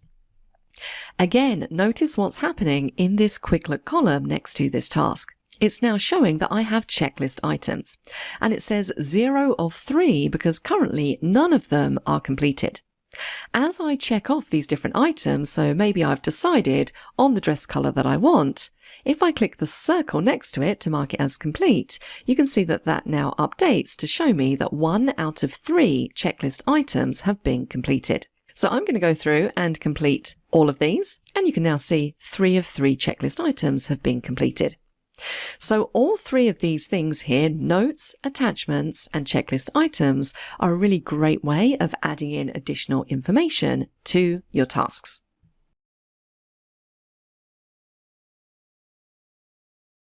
To organize our tasks more effectively, we can use buckets to group our tasks. And again, this is something that we took a look at when we were working with Planner. You can probably see now there is quite a lot of crossover between using the Planner app and using Project for the Web. Now take a look across our column headings. You'll notice that one of the column headings we have here is bucket. And currently every single task, aside from the summary tasks, is assigned to bucket 1. And that's because that is the default bucket that gets created when we create a project. Now, where can we see all of our buckets? Well, we need to switch across to board view, because this is where we're going to see all of our tasks listed out in card views. And currently, all of our tasks in our project plan are simply contained in bucket 1. And this will be the case if you don't create other buckets and move tasks to different buckets. Everything's just going to be in the default bucket. So what you can do here is you can use the Add Bucket button at the top to create your own custom buckets to organize your tasks a little bit more effectively. For example, maybe we want to have a bucket that says Not Started, another bucket that says Work in Progress, another bucket that says Completed. Or maybe we just want a bucket for phase 1, a bucket for phase 2, a bucket for phase 3. Or in this case, maybe I want different buckets to denote different stages of the project. So maybe I want a bucket called Preparation, maybe I want another bucket called Planning, and then maybe I want a final bucket called Implementation. So let's first change the name of bucket 1 because that's not particularly meaningful. I'm going to click on the 3 dots to open up more options, and there is the Rename button. So I'm going to call this first bucket, let's call it Preparation Phase, and hit enter. Now also notice when we hover over this, we have this little color picker tool. So once again, I can change the color of these buckets just to make it stand out a little bit more. So let's make this one purple. I can then click Add Bucket. And this one is going to be the planning phase. And once again, let's pick a color. This one's going to be blue. And I'm going to add a third and final bucket.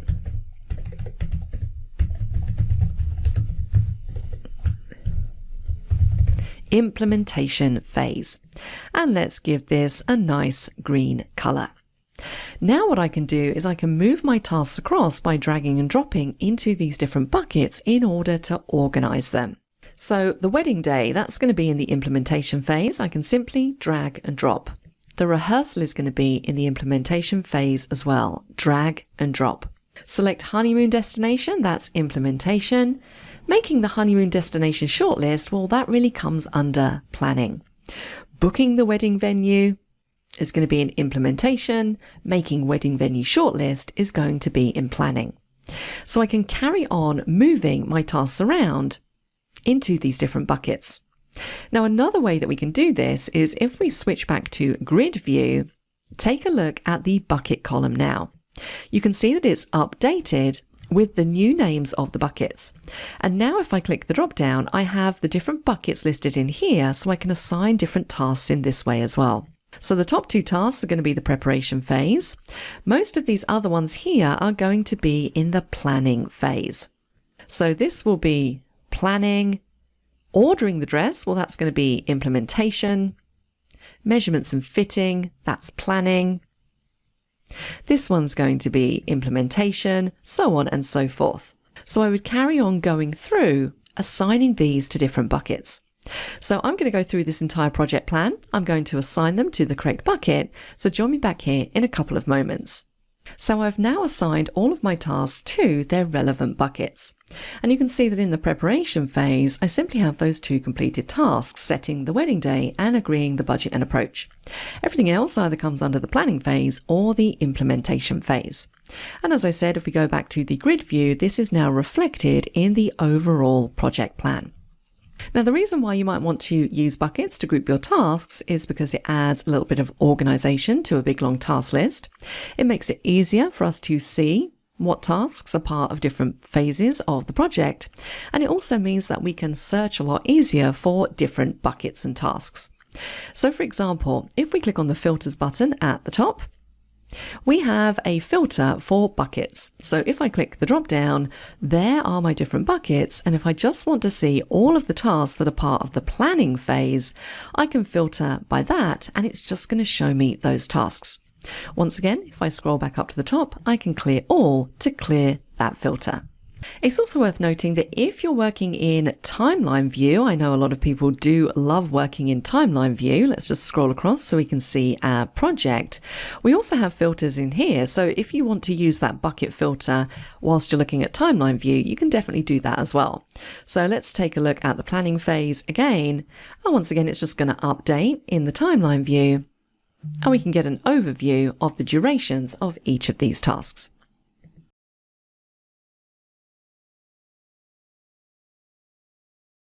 A popular thing that people like to do when they're working in project is add task dependencies. So what do we mean by that?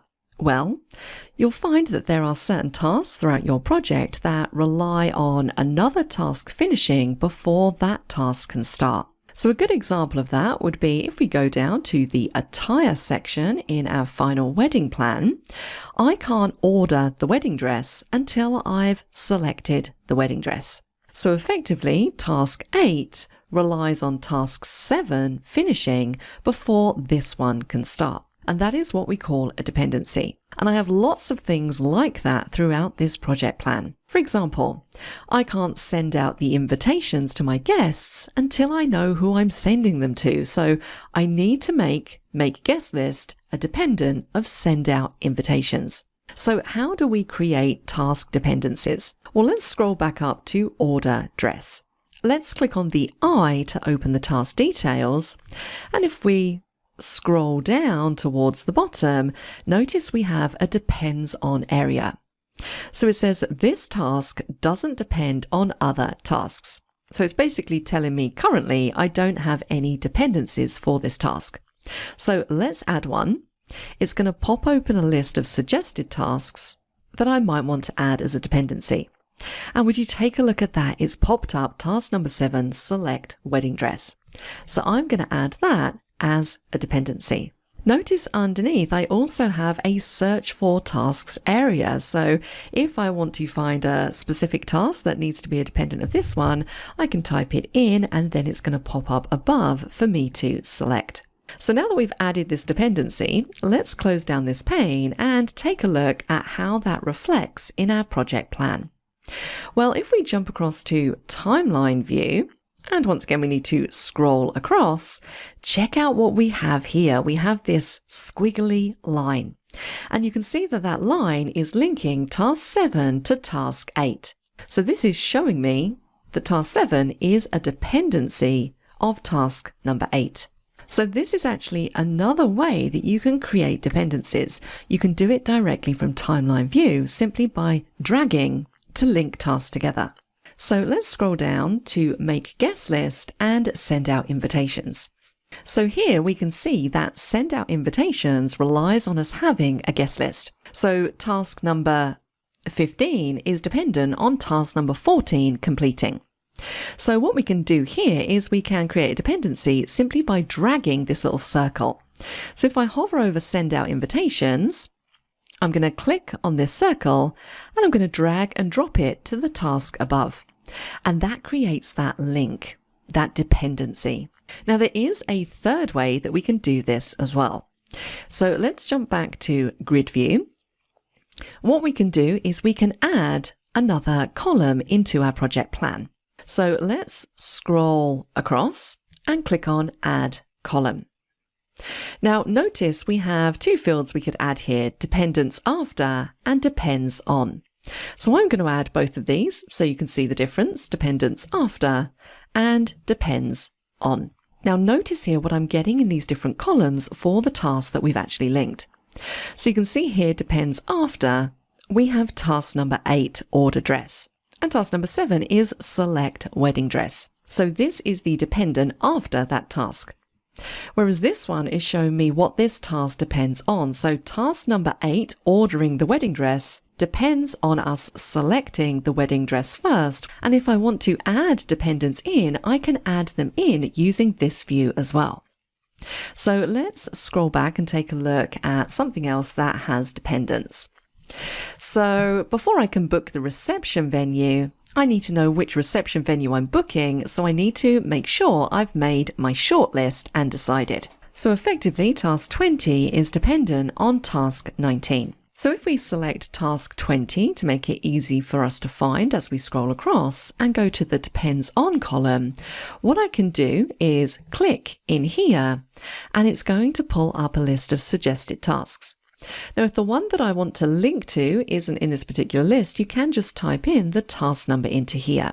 Now, the one that I want is there, task number 19, make reception venue shortlist. So I can simply select it in order to create that dependency.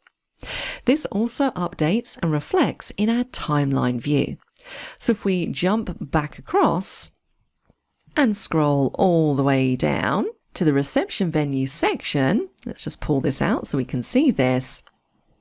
You can see that there is that dependency link. It's automatically been created when we added the task number into the depends on column in grid view.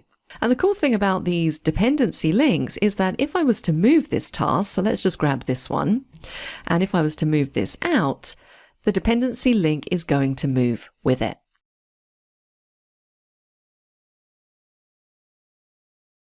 Another way that we can organize our tasks when working in Project for the Web is that we can assign labels to tasks. And labels are a nice visual way of seeing which tasks belong to which category. And of course, we can also use those labels to filter our tasks so we can see just what we're interested in. So let's start by going into a task. So once again, we're going to use select wedding dress. Let's click on the eye to open those task details. Now, right at the top here, you can see that we have an option to add a label. And if I click in here, I'm simply going to get the default labels available in Project for the Web. But of course, all of these are customizable, so you can make them a little bit more meaningful to your project. So I've been using pastel colors quite a lot in this session already. So let's stick with this theme. I'm going to click on the pencil icon next to where it says pink to edit the label name. And this is where you can add your own label name. So these can be whatever you like. I'm just going to create some simple ones so that I can visually see tasks which haven't started, tasks that are in progress, and tasks that are complete. So my first label is going to be not started, and press enter to set. Let's go to the next one, and I'm going to call this work in progress or WIP. Let's go to the next one, and we're going to name this complete and hit enter. So now I can simply click and I can add the relevant label. So let's say work in progress for this one here. Let's close that down. And of course, if we want to see that indicated in our grid view, we can add a column that specifically shows the label of those individual tasks. Now, I've got quite a few columns going on here, and I am going to tidy this up a little bit in the next lesson because I think I've got some here which I don't really need. So what I'm going to do is I'm going to scroll out because I have my view set to quite large. So I have a scroll wheel on my mouse. I'm going to hold down Control, and I'm just going to use that to scroll out a little bit so we can get a better view of our entire project plan.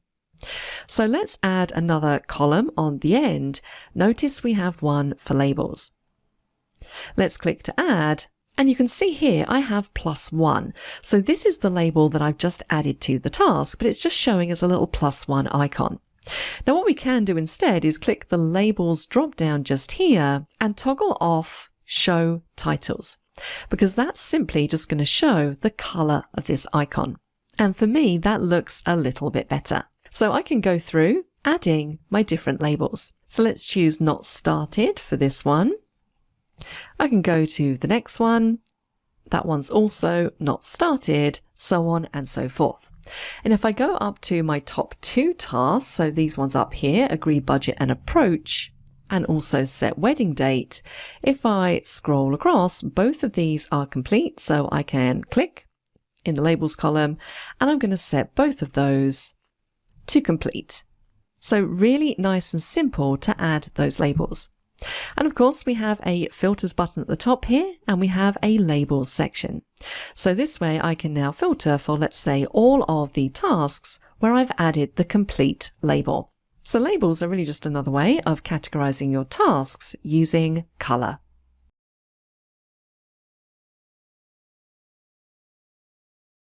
As we've been working through building this project plan, we've been adding lots of different columns in order to demonstrate the different types of things that you can do in Project for the Web.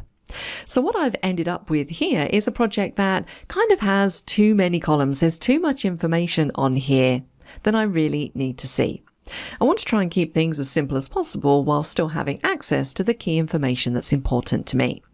So what I'm going to do is I'm going to go through and I'm going to review each column to see if it's really necessary. Do I need to see it in this view, or can I remove it? So let's start out with the first column, quick look. Well, yes, this is a column that's pretty useful. It shows me if I have attachments and also checklist items. So let's keep that column. The priority is also an extremely useful column, as is assigned to and duration. Now, what about the bucket column? Do I need to see the buckets? Well, if I want to see which bucket these tasks are assigned to, I could switch across to board view because I have my buckets listed out there. So what I'm going to do to save a bit of space is I'm going to click the drop down next to where it says bucket, and I'm going to choose hide column.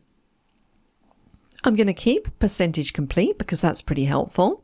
What about team? Well, that's not particularly too useful. I've found that I haven't really looked too much at this team column. I'm more likely to look at who the task is assigned to. So once again, I'm going to click the drop down and I'm going to choose to hide this column. Now notice here, when I click the drop down next to team, I get hide column and also edit. When I click the drop down next to bucket, I only had the option to hide the column. And that's because team is a custom column that I added myself. So in addition to hiding the column, I could also choose the edit button and I could delete the entire field. So deleting the field will actually get rid of the field, whereas when you hide, you can simply add it back in again by clicking on the Add Column button and choosing it from here, because these are the default standards that are built into Project for the Web. So if I wanted to pull that bucket column back again, I would simply need to select it from this list. Now, what about this mandatory column? Is this task mandatory? Yes or no? Well, pretty much all of these tasks are mandatory. It's a wedding plan. We can't really skip over any of these. So let's click the drop down because this field isn't giving me too much information. Let's click on Edit and I'm going to delete this field. Again, this was a custom field that I added. What about location? Well, yes, that's going to be quite useful to know where these different tasks are taking place. We then have dependents after and depends on. Now, I tend to use the depends on column a little bit more than depends after. So I'm going to simply hide this column. Remember, because this is an inbuilt column in Project for the Web, I only get the option to hide the column. So I'm going to get rid of that one. I'm going to leave depends on. Do I want my labels column just here? Well, you know what? Just to save a little bit of space, I'm going to hide that column as well. So now I can zoom out a little bit, make this a little bit bigger, and I can see all of my information without having to scroll horizontally across the bottom.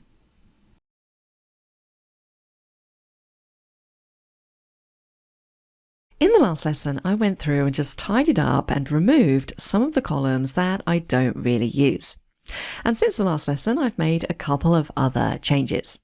I've been through the entire project plan and I've assigned all of these tasks to the correct people. And I've also changed the color of the locations in the location column just to make them look a little bit more professional. Now, what we're going to do in this lesson is we're going to add another couple of columns of information. And one in particular, I'm going to show you how you can utilize emojis in your columns to provide a visual indicator as to the status of each task. So the first thing I'm going to do here is we're going to click on Add Column.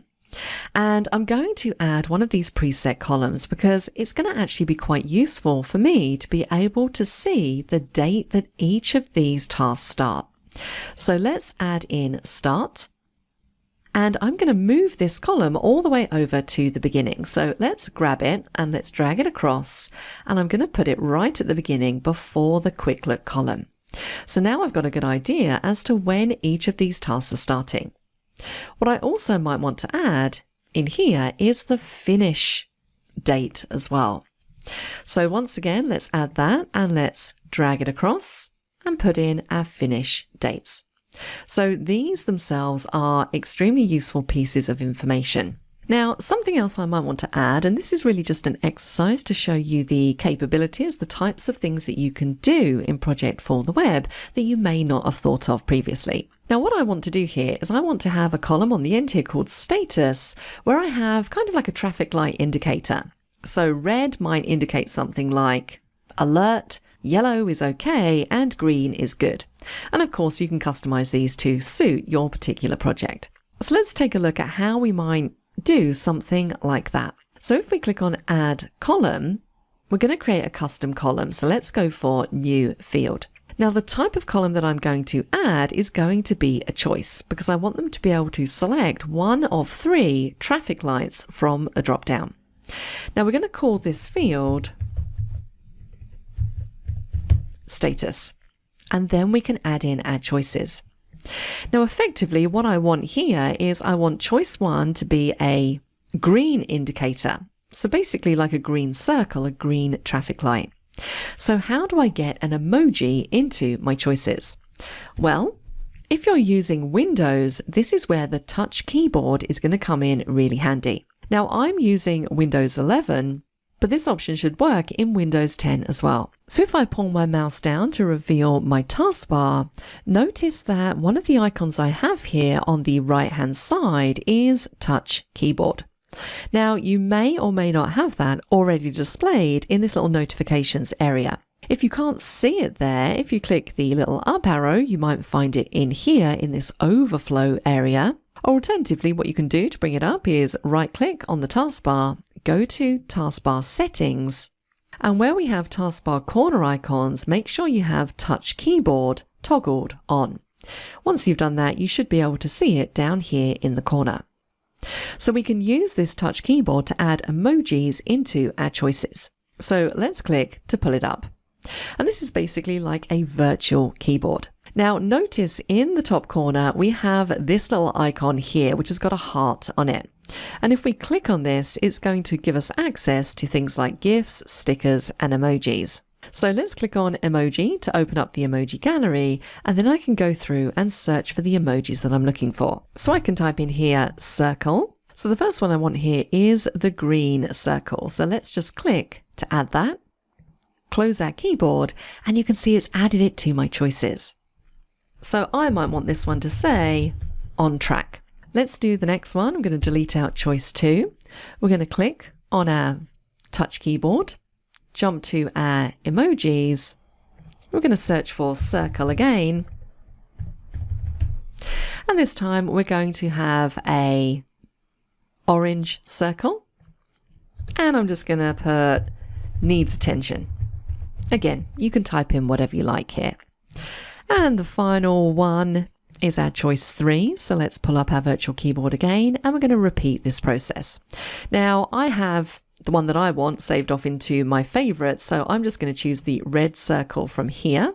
Let's close this down, and we'll just say behind schedule. And let's click on create. So now at the end here we have this status column, and I can go through, and those are now my options. So I can say on track for this one, on track just here. Maybe this one needs attention.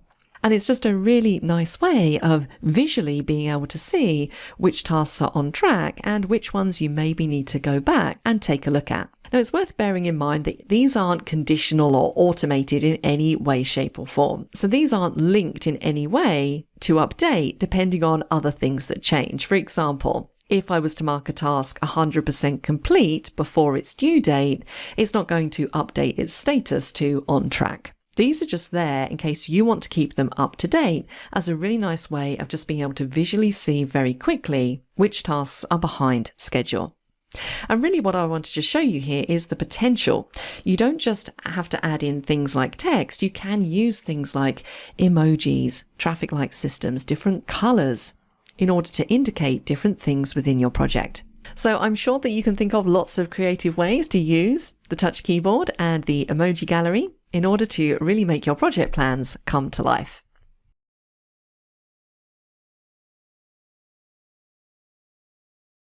One of the biggest advantages to using Project for the Web is that it exists within the Microsoft 365 universe. So it makes it really easy to integrate with other Microsoft 365 applications like SharePoint, OneNote, and Teams. And in this lesson, I just want to speak a little bit more about groups and members. Now, if you cast your mind all the way back to the beginning of this section, I showed you how to create a project plan from scratch. We created the final wedding plan, and I showed you how you can add group members. And we can see all of those group members at the top here. If we click on the group members link, it's showing me that we have a group, final wedding plan. It's a private group, and then I can see all of the members of this group. Now, everybody in this group has access to this project plan. Now, I'm the owner of this project plan. I'm the one who created it. And when I added other people to this group, I essentially shared this project with them. So let's just imagine for a moment that I'm Ben Lee and I'm logging into my version of Project for the Web. When I get to the home screen, I'm going to be able to find the final wedding plan under the Shared With Me link. From here, we can simply open it much the same way as we would from Recent, and we can go in and start making our changes. So all of the members of this group have access to make changes to this project plan. Now, what about if I want to add somebody external to this project plan as a member? Can I do that from within Project for the Web? Well, let's take a look. I have a little field here that says enter names to add members. So I'm going to attempt to add somebody external. So let's add my friend Jen, who has a Gmail email address. Now take a look at that. It won't let me add her.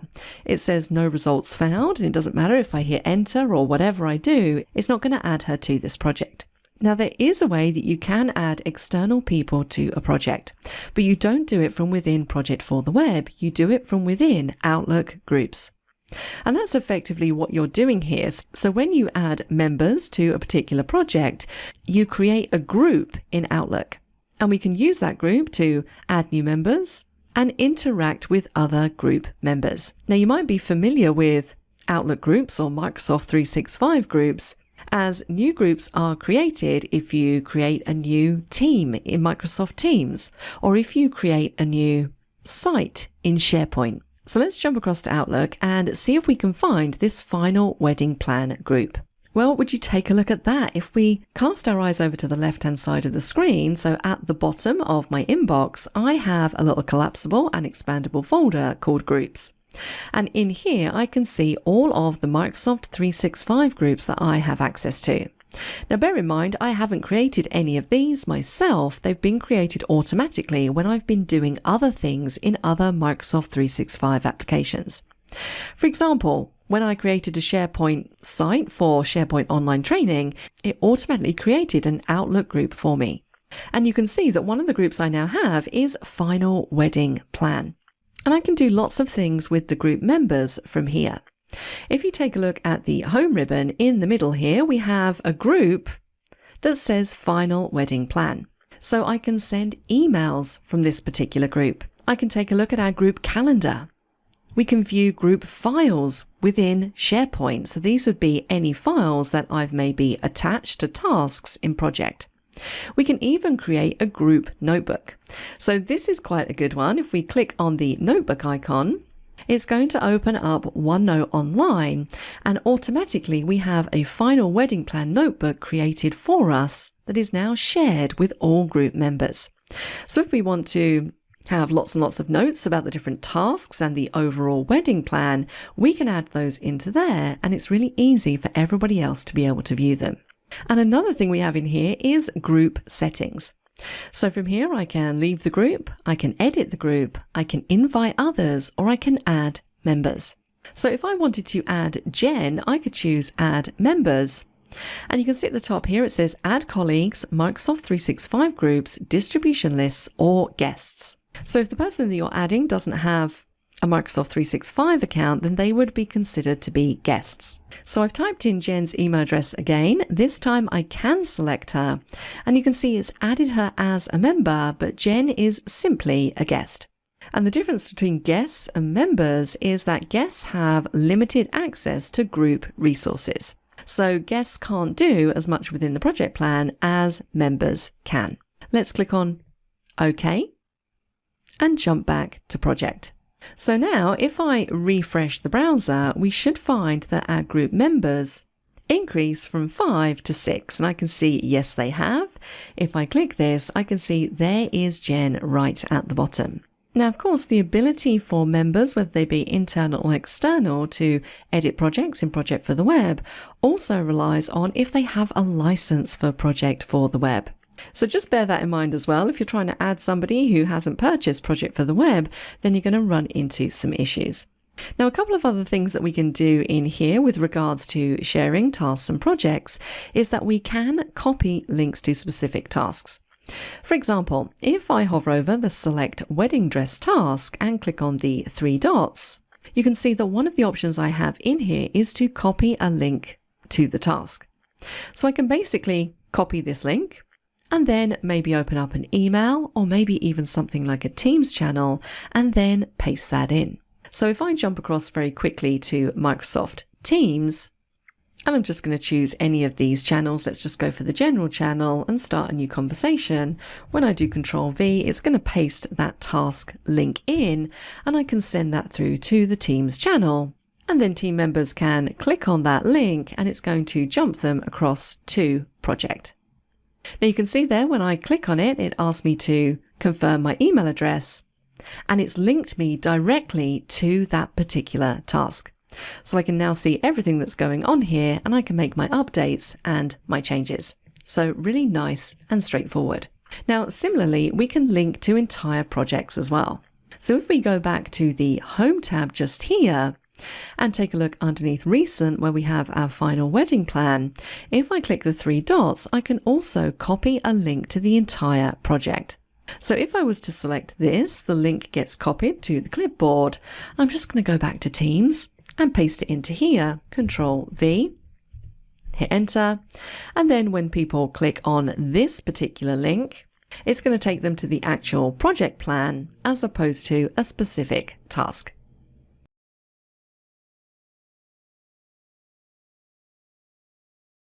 In this lesson, we're going to talk about how we can incorporate our project plan into a channel in Microsoft Teams, because this is a super helpful utility. And it really does showcase the slick interaction between all of the different applications in Microsoft 365. So what I really want to do here is I want to have a Teams channel called Final Wedding Plan, where I can have conversations, share files, host meetings and calls with other team members, but I also want them to be able to view this project plan from within the Teams channel. So how do we exactly set that up? Because if you have a little click around on all of the buttons in Project for the Web, you're not really going to find anything which says connect to Teams or share this with a team channel. Now, in the last lesson, when we were talking about sharing, I explained to you that as soon as you create a new project plan and add members, it creates automatically a Microsoft 365 group, which we can view in Outlook.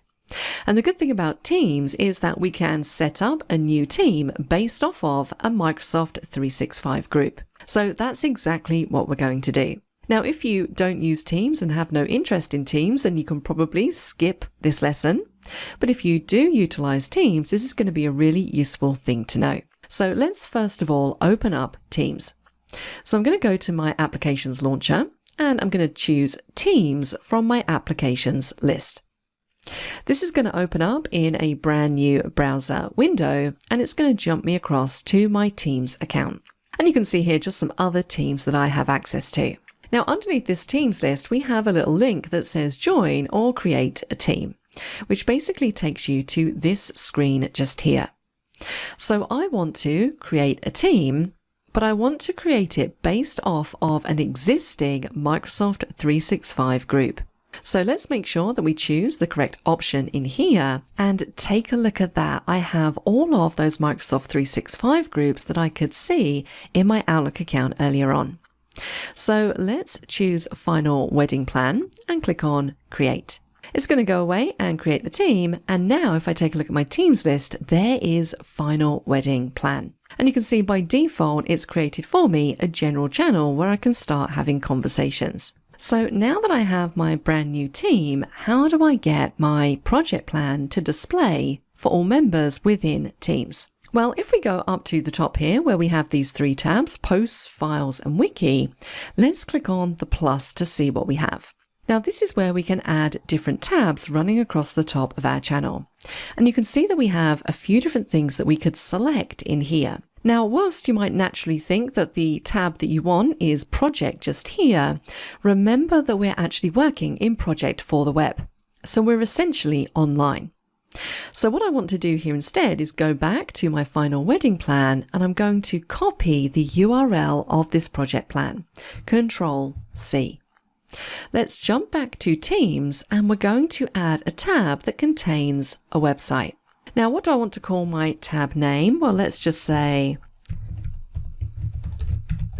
Project Plan, and then I can paste in the URL, Control V. I'm going to say yes, post to this channel about the new tab and click on Save. Now, it might ask you to verify your account details, so I'm quickly going to do that. And would you take a look at that? And it might take a few seconds to come through, but you should find that it loads up your project plan in this brand new tab so that we can have conversations with our team members just here, but we can also view the project plan that we're talking about. And because I chose to let team members know that I've created this tab, if we go back to Posts, you can see it's automatically posted a message from me saying I added a tab at the top of this channel. Check it out. So that is how you can add your project plan as a tab in Microsoft Teams.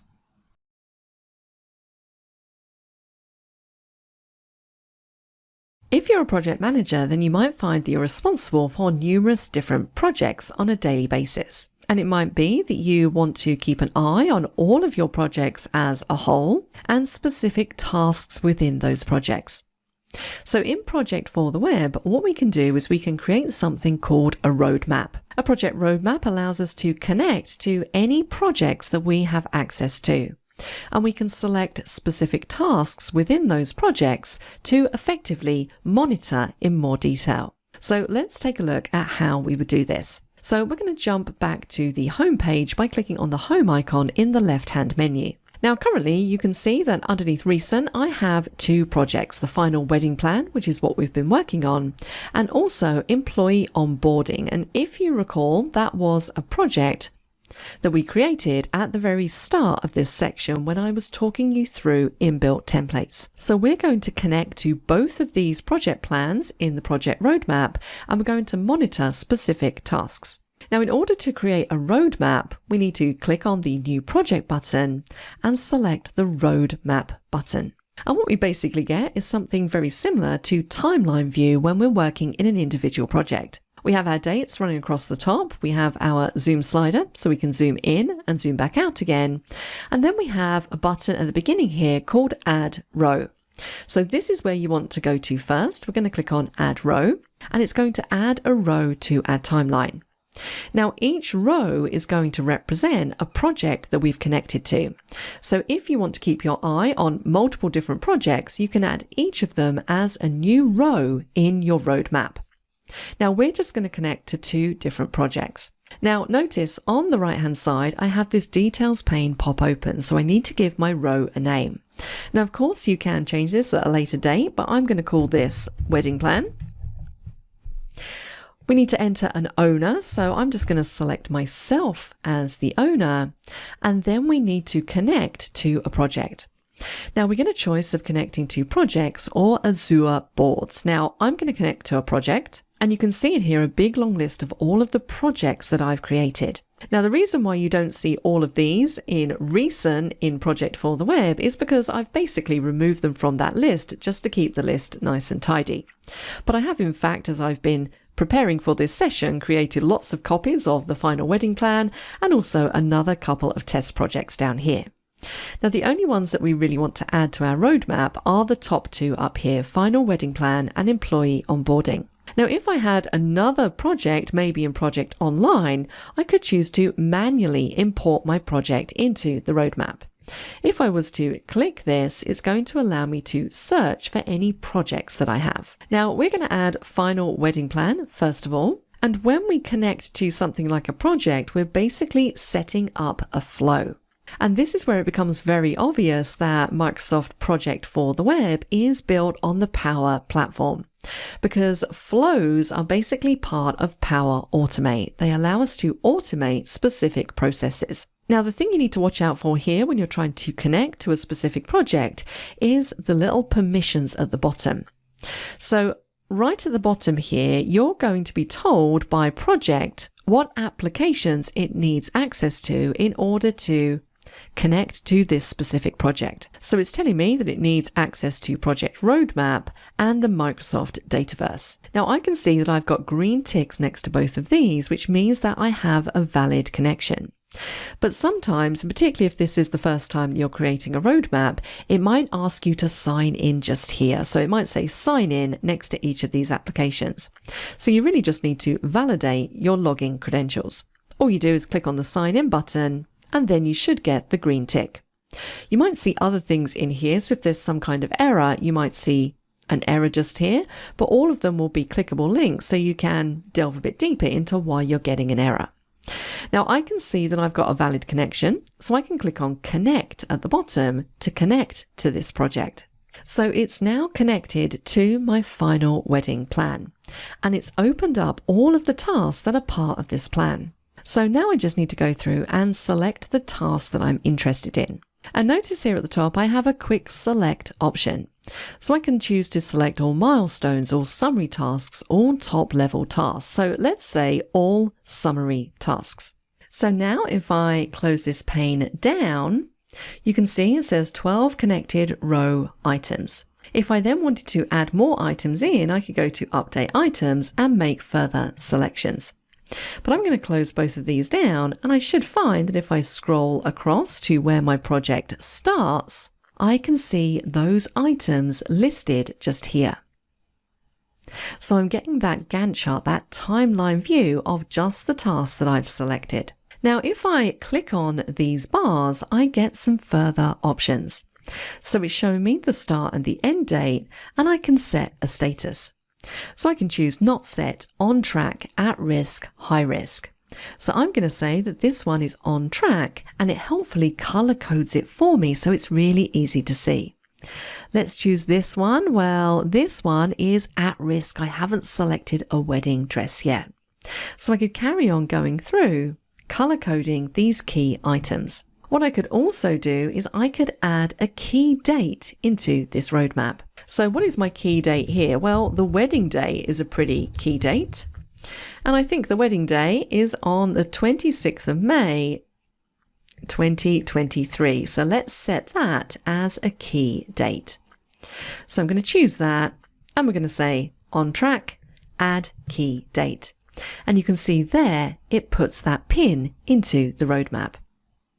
So I can add as many of these key dates to keep an eye on different markers throughout my project. Let's add another row, and I'm going to add the other project. So this was onboarding. The owner, again, is going to be myself. We're going to connect to a project, and we're going to connect to employee onboarding. Once again, this is going to create a flow. Check to make sure that you have green ticks next to the apps that it needs access to, and then click on connect. Once again, I can go through and select tasks manually by clicking in the box, or I can utilize my quick select, and I'm going to say select all top level tasks this time. Let's scroll down, and I'm going to choose update.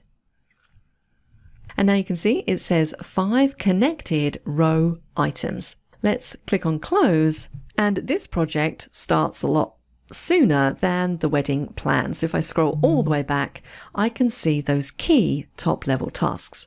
And once again, I can click on them, I can set the status, I can add key dates, so on and so forth. If I want to go back into either of these, if I just click on the title, it's going to open up that pane, and I can go to update items to select more items to add in. If I want to remove the project, I can choose remove row just here. A couple of other things before we leave this lesson, I can reorder these projects. So if I want wedding plan at the top, I can select it, and then I can use the move up button just to change the order of these items. And the final thing I would probably do here is give my roadmap a title. So I'm going to say, I'm just going to call this Deb's Projects. Also note in this area, this is where we can also delete the entire roadmap if we need to. So let's close that down, go back to the home screen, and now you can see there I have my roadmap. So what I might do here is mark this as a favorite so that I've always got it up here, easy to access. The final thing I'm going to do here is I'm going to add the roadmap into the Microsoft Teams channel. So once again, we're going to click the 3 dots where we have our roadmaps, and I'm going to say copy roadmap link. Now, if we go back to Teams and click on Final Wedding Plan, we're going to do this in exactly the same way as we did when we were adding the project plan. Let's click on the plus, and we're going to add a website. So this is going to be called Roadmap, and I'm just going to Control V to paste that URL in. Let's click on Save. Once again, I just need to verify my identity, which I'm going to do very quickly. And after a few seconds, we should find that that project roadmap loads into the Teams tab.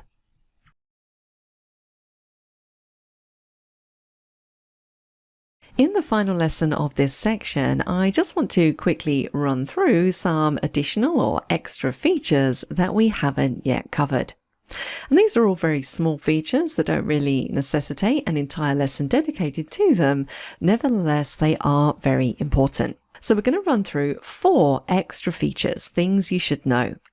And the first thing we're going to talk about is the critical path. Now, if you are a project user, then you are probably going to understand what the critical path is. The critical path is basically the tasks within a project that have the potential to severely impact the timescales that you've set for your project. And if you've used an application like Project Online, then you're probably very used to taking a look at the critical path and viewing those tasks. Now, the good news is we can also view the critical path within Project for the Web.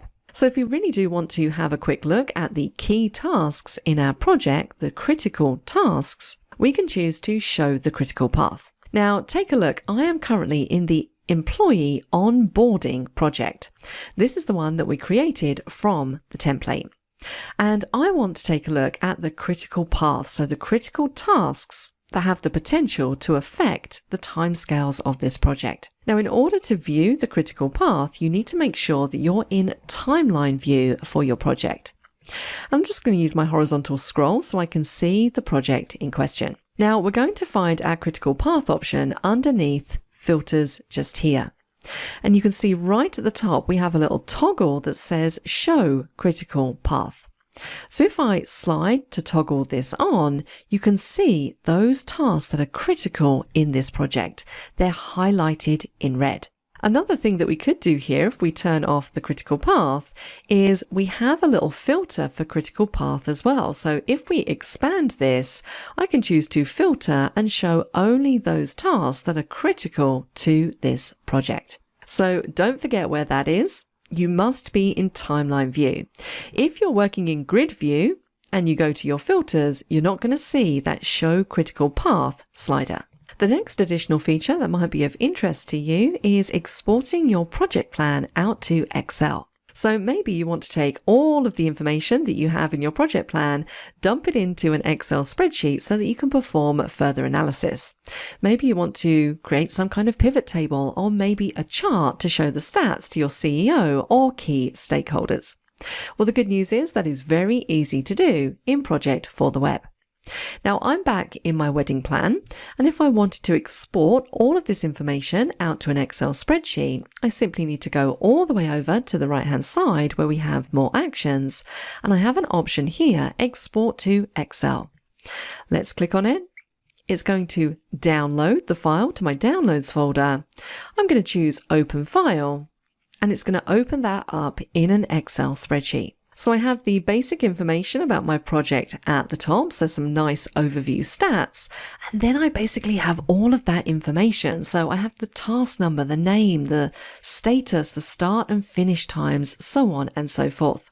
And I could tidy up this information, maybe reduce it down a bit, and start creating some really nice pivot tables and pivot charts. So export to Excel is always a good one. It's also worth noting that if you click back on the Home tab, you also have that option available on the home screen just here. You can choose to export to Excel this way. Now, what about if you just simply want to delete your project? How do we do that? Well, for this, we need to click on the final wedding plan at the top here, the title. And once we've opened up the project details, if we click on the 3 dots at the top, that is where you're going to find the Delete Project button. And that is pretty much going to delete everything. So I will say proceed with caution with that one. And then the final thing we're going to take a look at are just some of the basic settings. So if we cast our eyes all the way up to the top in the right hand corner, notice we have a little cog icon just here.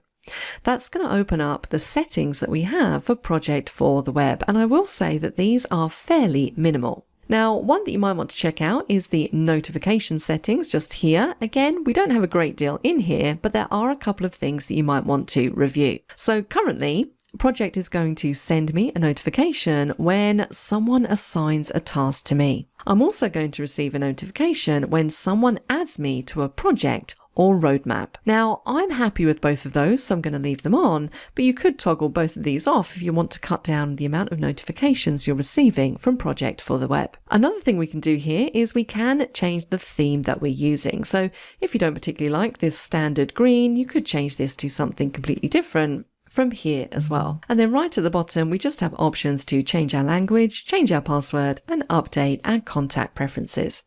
So not a great deal of settings there, but worth knowing where they are.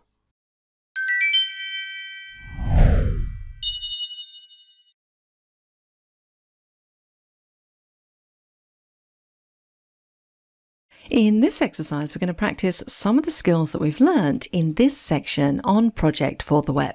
So the first thing I'd like you to do is just make sure that you've downloaded the file product_launch.xlsx from the course files folder. I'd then like you to open up Project for the Web and create a brand new project plan. And I'd like you to first add a custom column called Team and create a drop-down list containing the team names, development, product, and training. Once you've done that, I'd like you to use the information in the spreadsheet and add the tasks. Once you have all of the tasks into the project plan, I'd like you just to delete or remove any unused columns. I'd then like you to ensure that the structure of the project plan is implemented as per the legend in the spreadsheet. So what I mean by that is make sure that you have the relevant summary and subtasks. I'd also like you to ensure that the relevant buckets, dependencies, and other items are assigned to the tasks. And the last part of this exercise is optional. So if possible, I'd like you to add the project plan to a Teams channel. So quite a few different things to do there. See how you get on with that. And if you'd like to see my answer, then please keep watching. So the first thing I'm going to do here is I am going to launch Project for the Web. And I asked you to create a brand new project plan. So we're going to select blank project from here. Now we're going to give our project a title of product launch. And the first thing I asked you to do here was to add a new column named team. So we're going to click on add a column, and I want this column to contain a drop-down list. So we need to select new field, and then from here we're going to choose choice. Now our field is going to be called team, and then we're going to have our different choices. So we want product, development, and training. And click on create. I then asked you to start adding in the tasks from the product launch spreadsheet. So you need to make sure that you have that file downloaded first of all. And if we quickly take a look at this file, you can see that we have a legend on the right hand side. So this really tells you how this is going to be structured. So everything in bold is a top level summary task, everything in red is a second level summary task, and then we have blue, which are just the subtasks. So let's add the first full task in here, new mobile app. Now I'm going to split my screen to make this a bit easier. Let's click on Add New Task and type in the task name. With these tasks, I'm just going to assign them to myself. And you can see here we have duration, but in the spreadsheet it has start date and finish date. So I'm quickly going to add those columns in. So we're going to have start and finish. And I'm going to move these so that they're just before duration. And now I can fill in my times. So for this one, the start date is November the 2nd, and the finish date is November the 16th. The team that this is assigned to is the development team, so I should be able to select that from the drop-down. And to add the rest of this information, I need to go into the task detail. Click on the eye to open up the details pane, and now we can go through and add the rest of our information. So let's close this down. Now, before I go any further adding these tasks, I'm going to create my buckets. So let's go across to the board view.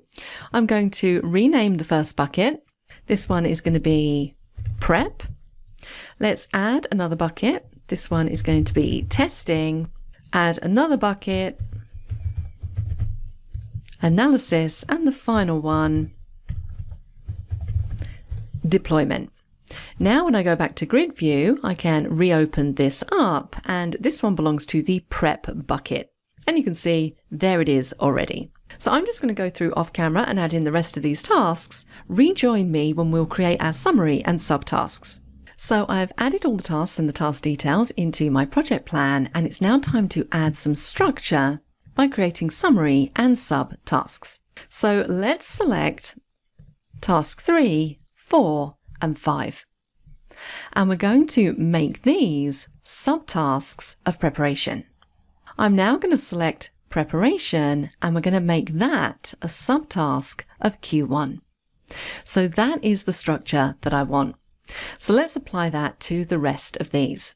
I'm going to select all of these tasks. Let's make those subtasks. And then we're going to make updates and testing a subtask of Q2. Let's select tasks 15 to 18, make these subtasks, and then make analysis a subtask of Q3. And the final one here is we want to select all of these tasks. Let's make those subtasks of rollout and then make rollout a subtask of Q4. Next, I asked you to add dependencies. So for this, I'm going to add another column for depends on. And I can now go through using the spreadsheet, linking tasks to other tasks. For example, the product training task relies on tasks 3 and 4. So let's click and I'm going to select both of these. Remember, you can select from the list or simply type in. The final thing I asked you to do, if possible, this was optional, is add this or load this into a Teams channel. So let's open up Microsoft Teams. And I'm going to choose just one of my team channels just here. Let's just go for the general channel. We need to click the plus and we're going to add a website. So this is going to be called Campaign Plan. And then I just need to copy and paste the URL. So let's grab it from project, Control C and Control V to paste and click on Save. And you can see that that has now loaded it into my Teams channel window. So that is what I was looking for in this exercise. I hope you got an okay with that. I'll see you in the next section. If you're not a subscriber, click down below to subscribe so you get notified about similar videos we upload. To get the course exercise files and follow along with this video, click over there.